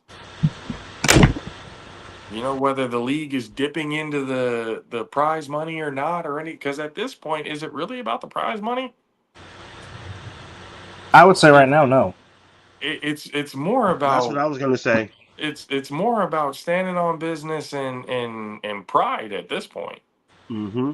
Being able to have the bragging rights. I mean, some of them is like, oh yeah, it's about the money. And the ones who said it's about the money, I look at them and go, I haven't seen you touch the field. They have not touched this ball. Yeah. It's like, I haven't seen you touch the field. What do you mean it's about the money for you? Well, yeah, if it's about the money for you, if you're not going to go, you want something out of it, especially if you're not going to fucking touch the field. Yeah, I'd probably say it's about the money too if all I was going to be doing was cheerleading the whole fucking time. But at this point, it's about pride. It's about, it's about the bragging rights. The Insomniacs are so hell bent on trying to retire after their 3rd ring. It's insane. So it's another one of those things, man. Like, I don't know how it's gonna happen, but they've agreed to it. So The players are going. The national championship is going. A few people pulled their heads out of their ass to understand that if they didn't have a national championship this year, the league was going to be in some big fucking trouble come next year. Yeah, it possibly might have could have folded. That's what Ryan DePaul was saying on RTU's thing. That it looked real bad. It would look absolutely terrible. So it's not.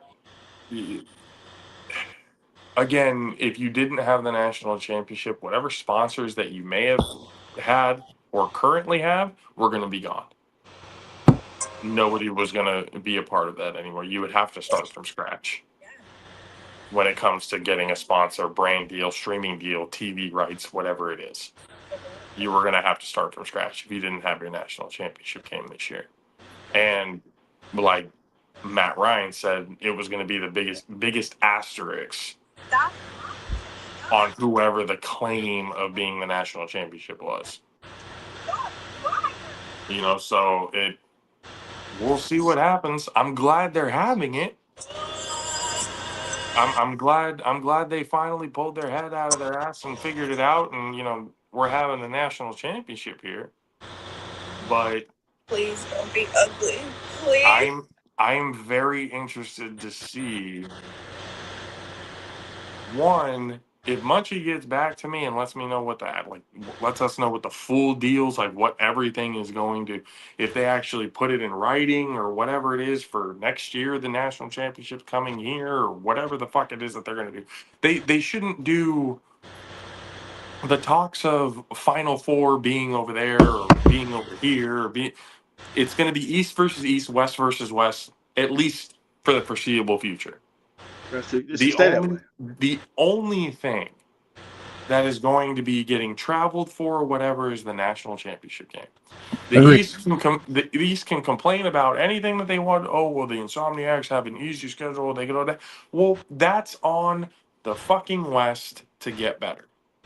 Yep. They need to do recruiting, whatever it is that they need to do. Recruit, get other areas involved because, okay, you are a neighboring state to Utah. You're a neighboring state to Arizona. You're a neighboring state to California. Okay. You're LA, San Diego, 5-hour drive most from there to Vegas and back. Okay. Reno, 8-hour drive, 30-minute flight. St. George, about a 3-hour drive. Salt Lake City, 5-hour drive. Arizona, 4.5, 5. Yeah. So you mean, and again, and I know Derek has been doing his due diligence trying to get these areas involved, and I don't know what's stopping them from doing so. But it's not like he has not engaged because he was trying to get LA. I don't know what happened. Yeah.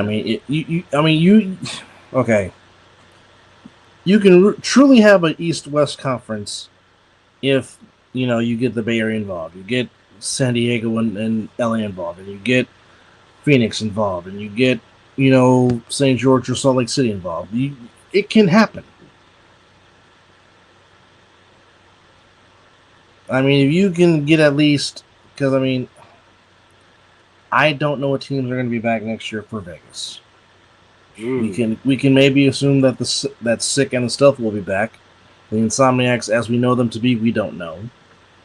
I don't think, and if I get proven wrong about it, then cool. That's fine. But regardless of what happens, whether the Insomniacs win or lose the championship game, I don't see their top core coming back. And that very well could be. I think they're done. Now, if they come back and play, cool. If they win the championship, I can guarantee you they're not coming back. Because again, they are so hell bent on trying to retire after that third ring that I'm literally taking them at their word for it. If they get their third ring, they're not coming back. Danye's not coming back.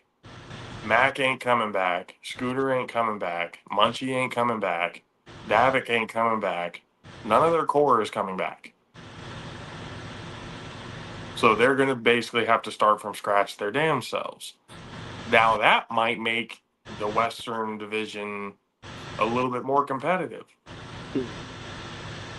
We'll see what ends up happening. But it's just a matter of, again, the West needs to do a better job at recruiting. And I think some players, and this is mostly on the players because players decide where they go and where they play. Yeah. There are players that are in the West that have to get out of the mindset of ring chasing. That goes for sports on all levels. Yeah, absolutely. Absolutely. But for this, for sure, taking the idea of, if we can't beat them, join them type of thing.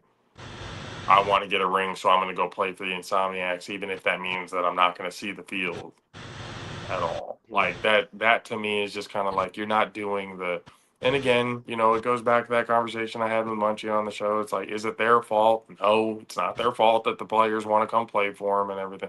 Everybody has their role, whether it's 3-on-1, offense, defense, or cheerleader, water boy, towel boy, whatever it is that you want to have them. So everybody has their role. That's cool. That's fine. But I think and everybody's talked about the bigger picture, betterment of the league, bigger picture, betterment of the league.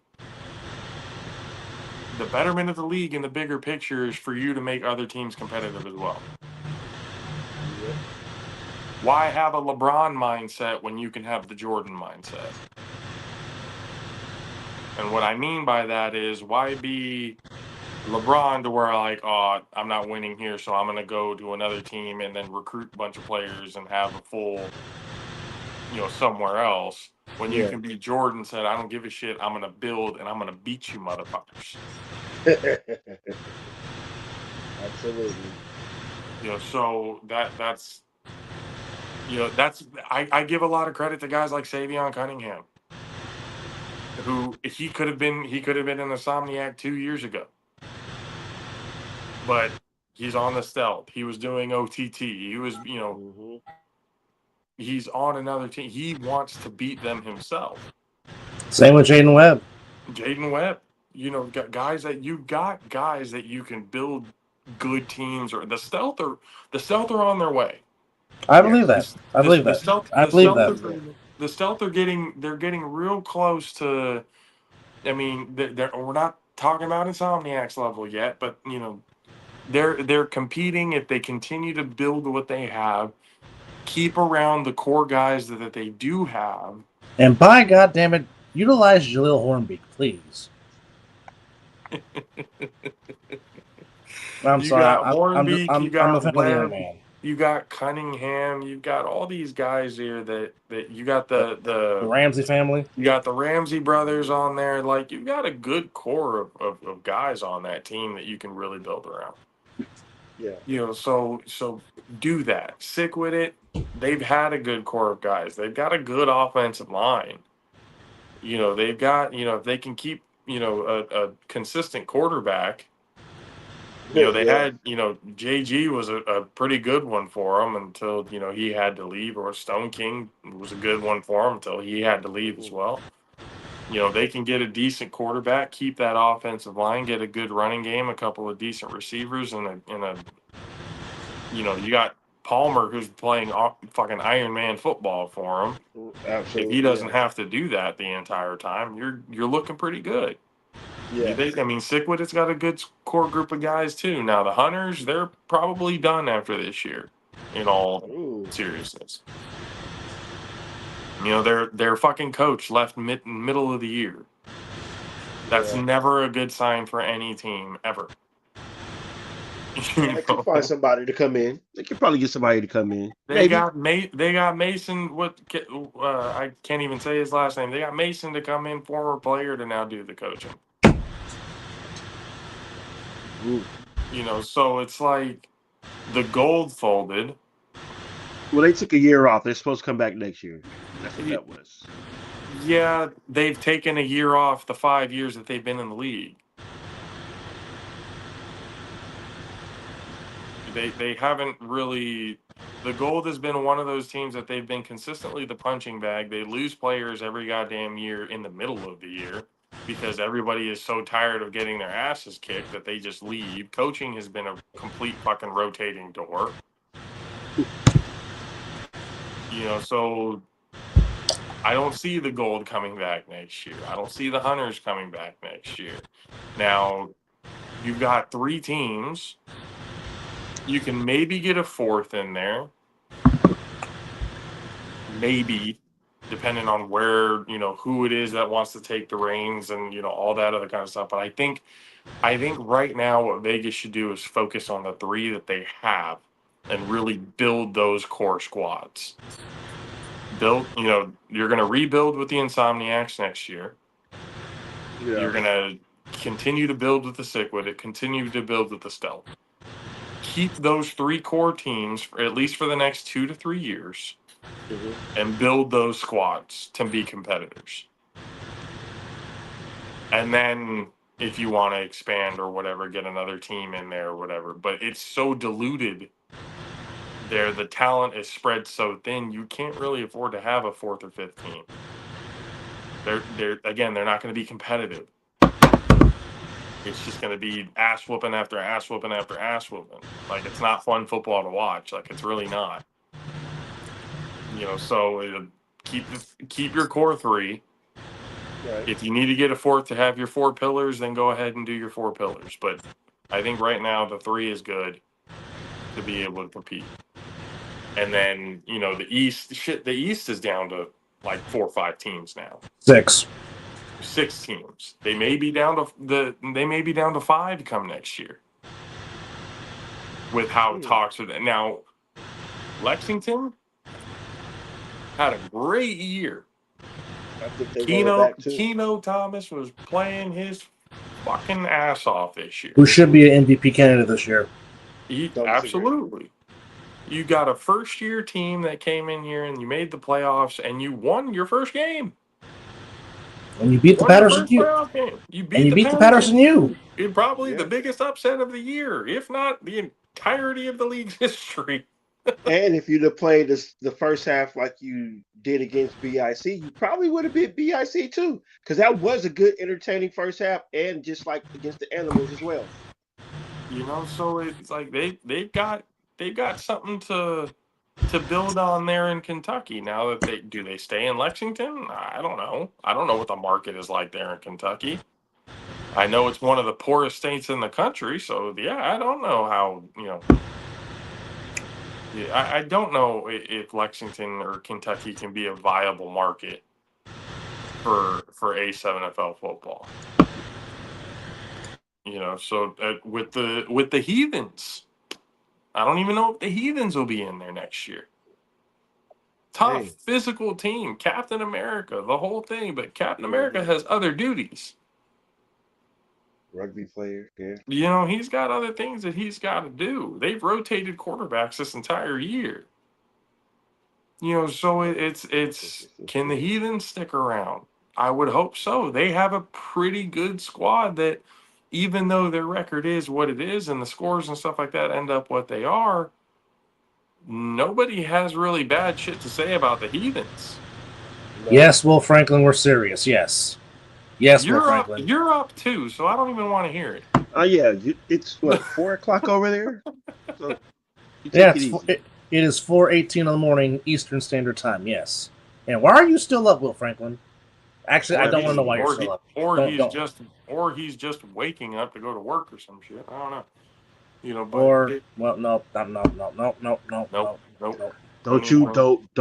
Don't. That's why I'm shutting. That's why I'm shutting up. Because I'll call the show right now. But it's like with the Heathens, we'll see if they come back next year. Atlanta was gonna be a squad this year, but that fell through. I was looking forward to that too. So was I. Yeah, I hope they're back. I hope they come back in 27. I really do. We'll see. Center told me that they got another owner coming in next year, or at least that's what the plan is.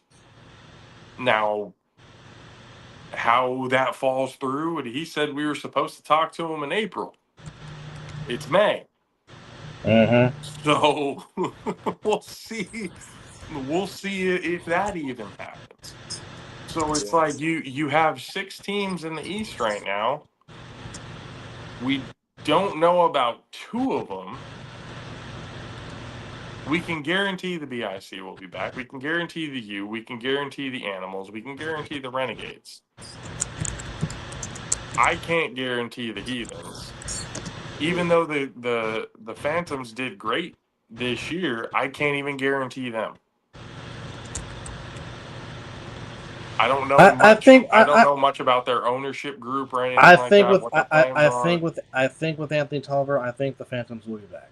Okay, and I hope because Tolliver seems fully invested. I hope they are. That's what I'm saying. I really do hope they are. Just stay the fuck out of Ohio, please. Like I just don't. I'm done. I'm done with the participation state. Okay, throw all these trash ass players away. Let's. Well, one thing that has been said, and I know Will Franklin and Ryan DePaul have been very, very adamant about this. Next year, they really want the max 25-man rosters. I think that. Yeah, I would agree with that because again, you can be able to spread the talent out more. You don't have cheerleaders on the sidelines. You don't have 30, 40 man rosters where half the team isn't playing.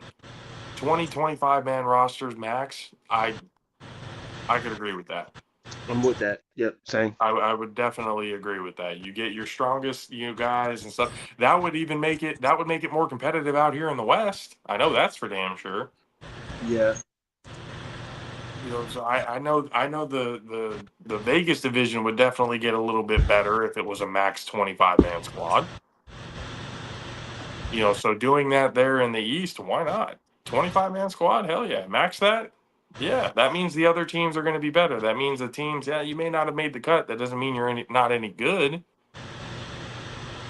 But you're going to have to find a different squad. Yeah. But because everybody has fucking 30, 40, 40-man rosters, it's just the talent is Difficult. spread too thin. Yeah. You don't get enough.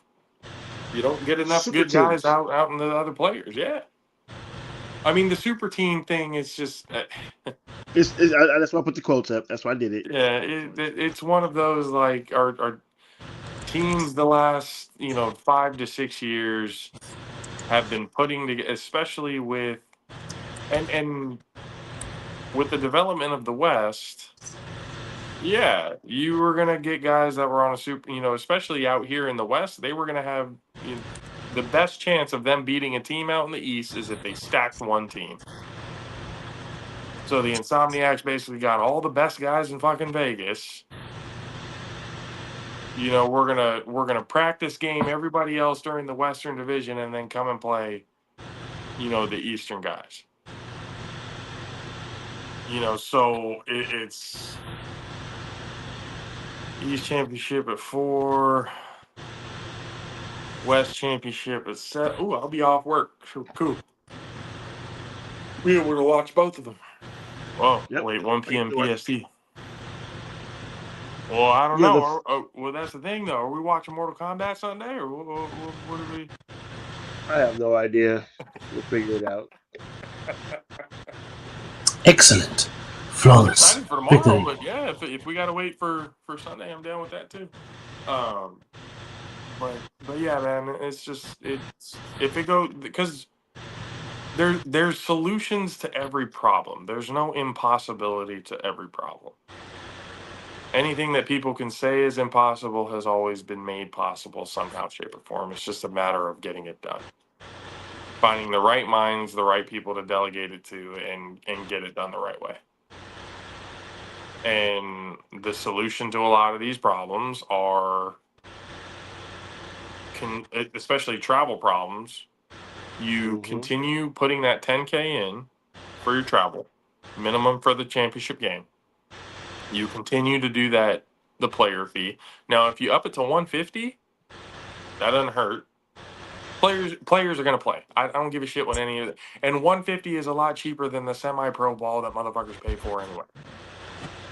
The semi-pro ball, they're paying like $250, $300 for because they have to get their own equipment. In A7FL, you don't even have to have equipment. You just get a jersey and pants And a mouthpiece. and a mouthpiece. Bring your own fucking cleats. That's just it's simple. 150. That's nothing. Anybody wants to complain about 150, you're probably not playing anyway. So it's 150. You put that $50 towards the travel fee as well. So if that's 6,000 plus, so you got the 10,000 plus the 6,000. So if you add the 50, what would that make it? At roughly 9,000, almost another 10,000. Yeah. I'm completely guesstimating on this one. My math is not good, so I'm just if you add another, so 25. You add 50. That would be what? 12,000 then? Actually, because if you're doubling the amount, if the $25 extra, so you have the player fees of 100, and that extra 25 is what made up the 6,000. Yeah. If you're doubling it to 150, then yeah, it should be 12,000. So you got 22,000 from the set 10,000 from the league plus the player fees to cover that travel, and then for I don't know, sponsorships, brand ad, whatever. I don't know what they're getting for sponsorships. I really don't know. For the last number that I got, and it was a complete guesstimation, it was like 15,000. It was an estimated bring in of 15,000. Now, if it's 15,000, yeah, that's barely even going to cover production throughout the entire year. In all honesty, so you got 22,000 there. Hell, if you wanted to get crazy with it, you can go with what Derek said and do it 250. That would really cover the travel cost. Yep. You don't have to worry about anything pretty much. Not at all. Now, if you're charging 200 to 250 and you're still having the same problem we're having this year, then that's guaranteeing. To me, that would almost guarantee some thoughts that I told you guys off of air that I've had about what's probably going on. So go to 250 should have no problem whatsoever. No issues. When it comes to the travel, especially if the only amount of travel that you are going to cover is for the championship game. Agreed. There should be no problem at all. So there's, and then, again, make it 25-man rosters. You can be able to make teams in each division and stuff better. If you go 25-man rosters, you could probably bring a couple of teams back, especially if you're in the East. Yeah. You can bring one or two teams back. Snow Tribe may be able to come back. I don't know who else folded out there. Maybe you can bring a Florida team back. The Nightcrawlers. Nightcrawlers, maybe. Get some sort of. I mean, if you can add the Nightcrawlers back with the Inferno, that'd be good too. Oh, that's right. You can do that. It'd be good to get some old teams back. There's solutions to every problem, man. Maybe because if the Watchmen returned. Well, that's what I was thinking of, the Watchmen. But I doubt that happening also. But it would be nice. Getting the Baltimore guys out there, I don't think the Watchmen would be. I think they would have to go back, bring back the rare breed and. Well, there was Baltimore had a team. I thought it was called the Thunder. They were supposed to play this year, and that didn't happen. Oh, there was a team out there called the Thunder that was supposed to play this year, and it didn't happen. Yeah, with a name like that, I'm glad they didn't. The Thunder. It's a generic ass team. Generic ass name. You've got all the creative names that you have in this league and the fucking Thunder. Come on. Well, it worked for the state that you don't like. No, it didn't, because they're no longer here, are they? Oklahoma Thunder. Well, fuck Oklahoma. Right? I thought you were talking about A7 teams. I don't like Ohio. Yeah, that didn't happen for them whatsoever.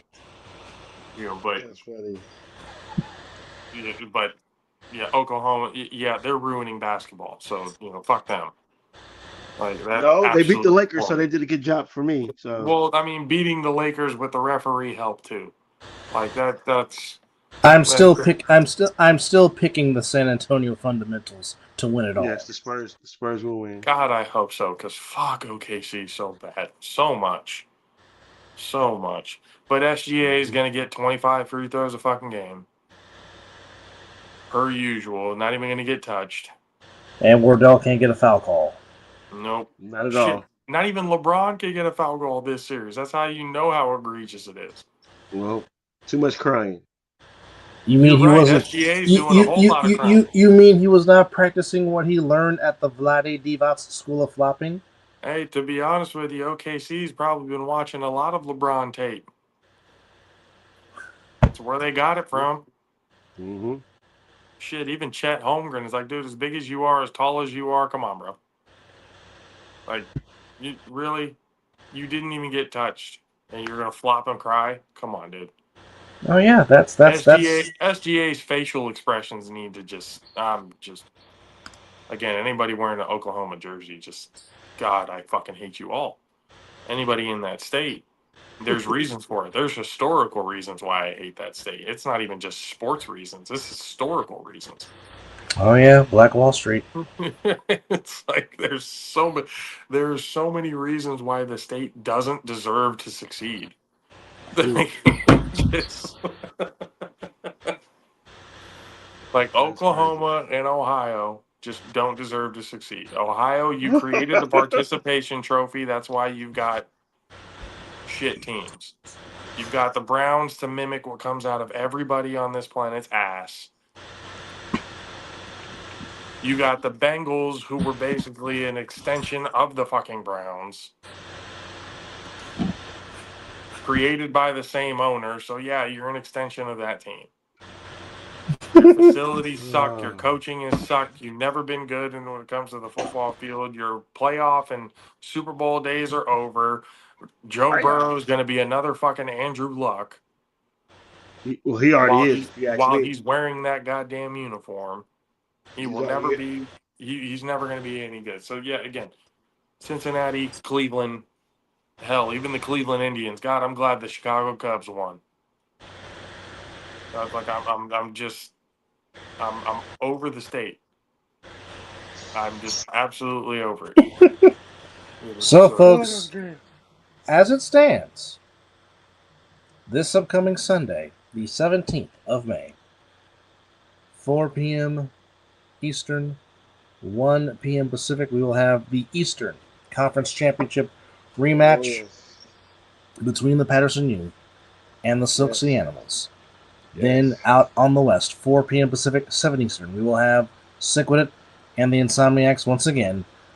The winner of those guys will be the respective Western Conference and Eastern Conference champions, and Asbury Park, New Jersey will be the site for the 12th Ace NFL Championship game, which will take place, as it looks right now, the time frame looks to be 4 p.m. Eastern, 1 p.m. Pacific in Asbury Park, New Jersey, at Asbury Park Stadium. Of course, the location possibly could be subject to change, but as of now, Asbury Park, New Jersey is the site for the 12th championship to conclude the 12th season of the Ace NFL. That's not even written in stone yet, is it? This is according to the website. Now, again, it's subject to change. Will Franklin go to bed? Yeah, seriously. On that note, folks, we appreciate our brother and our family, the bad guy, JP, Josh, for coming in and giving us some latest updates and news about the ASM Championship game. Obviously, more will be talked about on the Joffos. More will be talked about it on the other side of the ball. This is coming Wednesday, and of course, back to action on Sunday, which sadly will be my last broadcast of the season, which makes me very, very sad. So fast. It does. Who knows? You might be able to, like, especially if they're going to have you guys travel with the team, they might have you guys in the broadcast booth with Corey and something. Because, good Lord, oh God, they need help. They cannot have the commentary team that they just had last week or the week before in for the championship game. I'm pretty sure. I'm pretty sure for the East and the finals, it's going to be LJ and Corey, but. If they ask me to do it, hey, I'm open. I have no problem doing it. Although I will say this: not that he needs it, but hell, I'll go on the uncensored broadcast with Matt Ryan to where the world can finally get the Matt Ryan dub cast. I guess that'd be great. That'd be fantastic. Great. We got to get a hold of Matt for that one. Let's see if that can happen. Well, he said that CSN is going to cover both games, so you'll get the uncensored version. According to Matt Wright, you'll get the uncensored version of both of those games. So, oh boy, like I said, more than likely it's going to be LJ and and Corey. Now again, you can have Braun in there as long as Corey and LJ is with her. But even then, it. And again, Again, this is no disrespect to But she Brana at wouldn't be all the because lead, though. She no, wouldn't be the lead. no. Yeah, that's what I'm saying. Like, But again, and somebody in the league, for God's sakes, coach her the fuck up. Get her some goddamn help. Give her the stats. Give her the player names with the nicknames and everything else next to them. Give her what she needs to be yeah, successful. She's not a don't bad. She's no. not a bad or like Don't give announcer. don't do her a disservice. Exactly. Like, Correct. she's not a bad announcer. Like, if she has her shit in front of her, I guarantee she would be fine. Like But if you're I not giving her any of the help, yeah, like I said, if I didn't have Scott McCorkle in 2023, when I was the new guy coming in and being somewhat of an analyst, if I didn't have Scott McCorkle, who knows what would happen to me. But because I had the Viking, I was able to transition from being the Dennis Miller per se with KC and Scotty to being the play-by-play guy in Nevada since 2024. But again, I don't have any of that if I didn't have Scott in the booth with me, which helped me tremendously because that's how I got to know these players by having Scotty with me. oh yeah. But appreciate JP for coming on. Appreciate you guys for staying up with us. This was definitely the Night Owl edition. As again, our next episode will be episode number 400, but we want to do that big and have once guests we get that damn banner. Yeah. I'll help you all out with that. Let me know. Yes, sir. Hey, say less. But appreciate the bad guy. Always good to see him. Again, please subscribe to Jaffos TV. They got a lot of good stuff coming up. Obviously, the All Pro Jaffos, the highly elevated sports stuff for the highly elevated sports fan. Always a good watch. So please like, share, subscribe, be a friend, tell a friend. Subscribe to Jaffos TV. Also, subscribe to us. Also, check out Jaffos merch. Check out the Mizzle and Dub merch. We got stuff for everybody. Women, babies, a whole lot of stuff. Like wine glasses. We even got some for the partakers of the toke of the marijuana smoke, if you will. We got gear for that. Yeah. Also, we got bucket hats. We got phone covers. We even got stuff for the babies and the kids, because we love the kids. Anyhow, for the bad guy JP, for Mizzle, I'm Dub. Enjoy the rest of your day, and happy Victoria Day to our fellow Canadians up north. Enjoy your holiday. Oh. Boom. And you've been watching the Mizzle Dub Show, featuring our brethren, the bad guy. Happy Tuesday, and Deuces. get ready for Mortal Kombat 2, He-Man, Spider-Man, movies galore coming up within the next 3 months. Oh, yes. Take us home, nephew.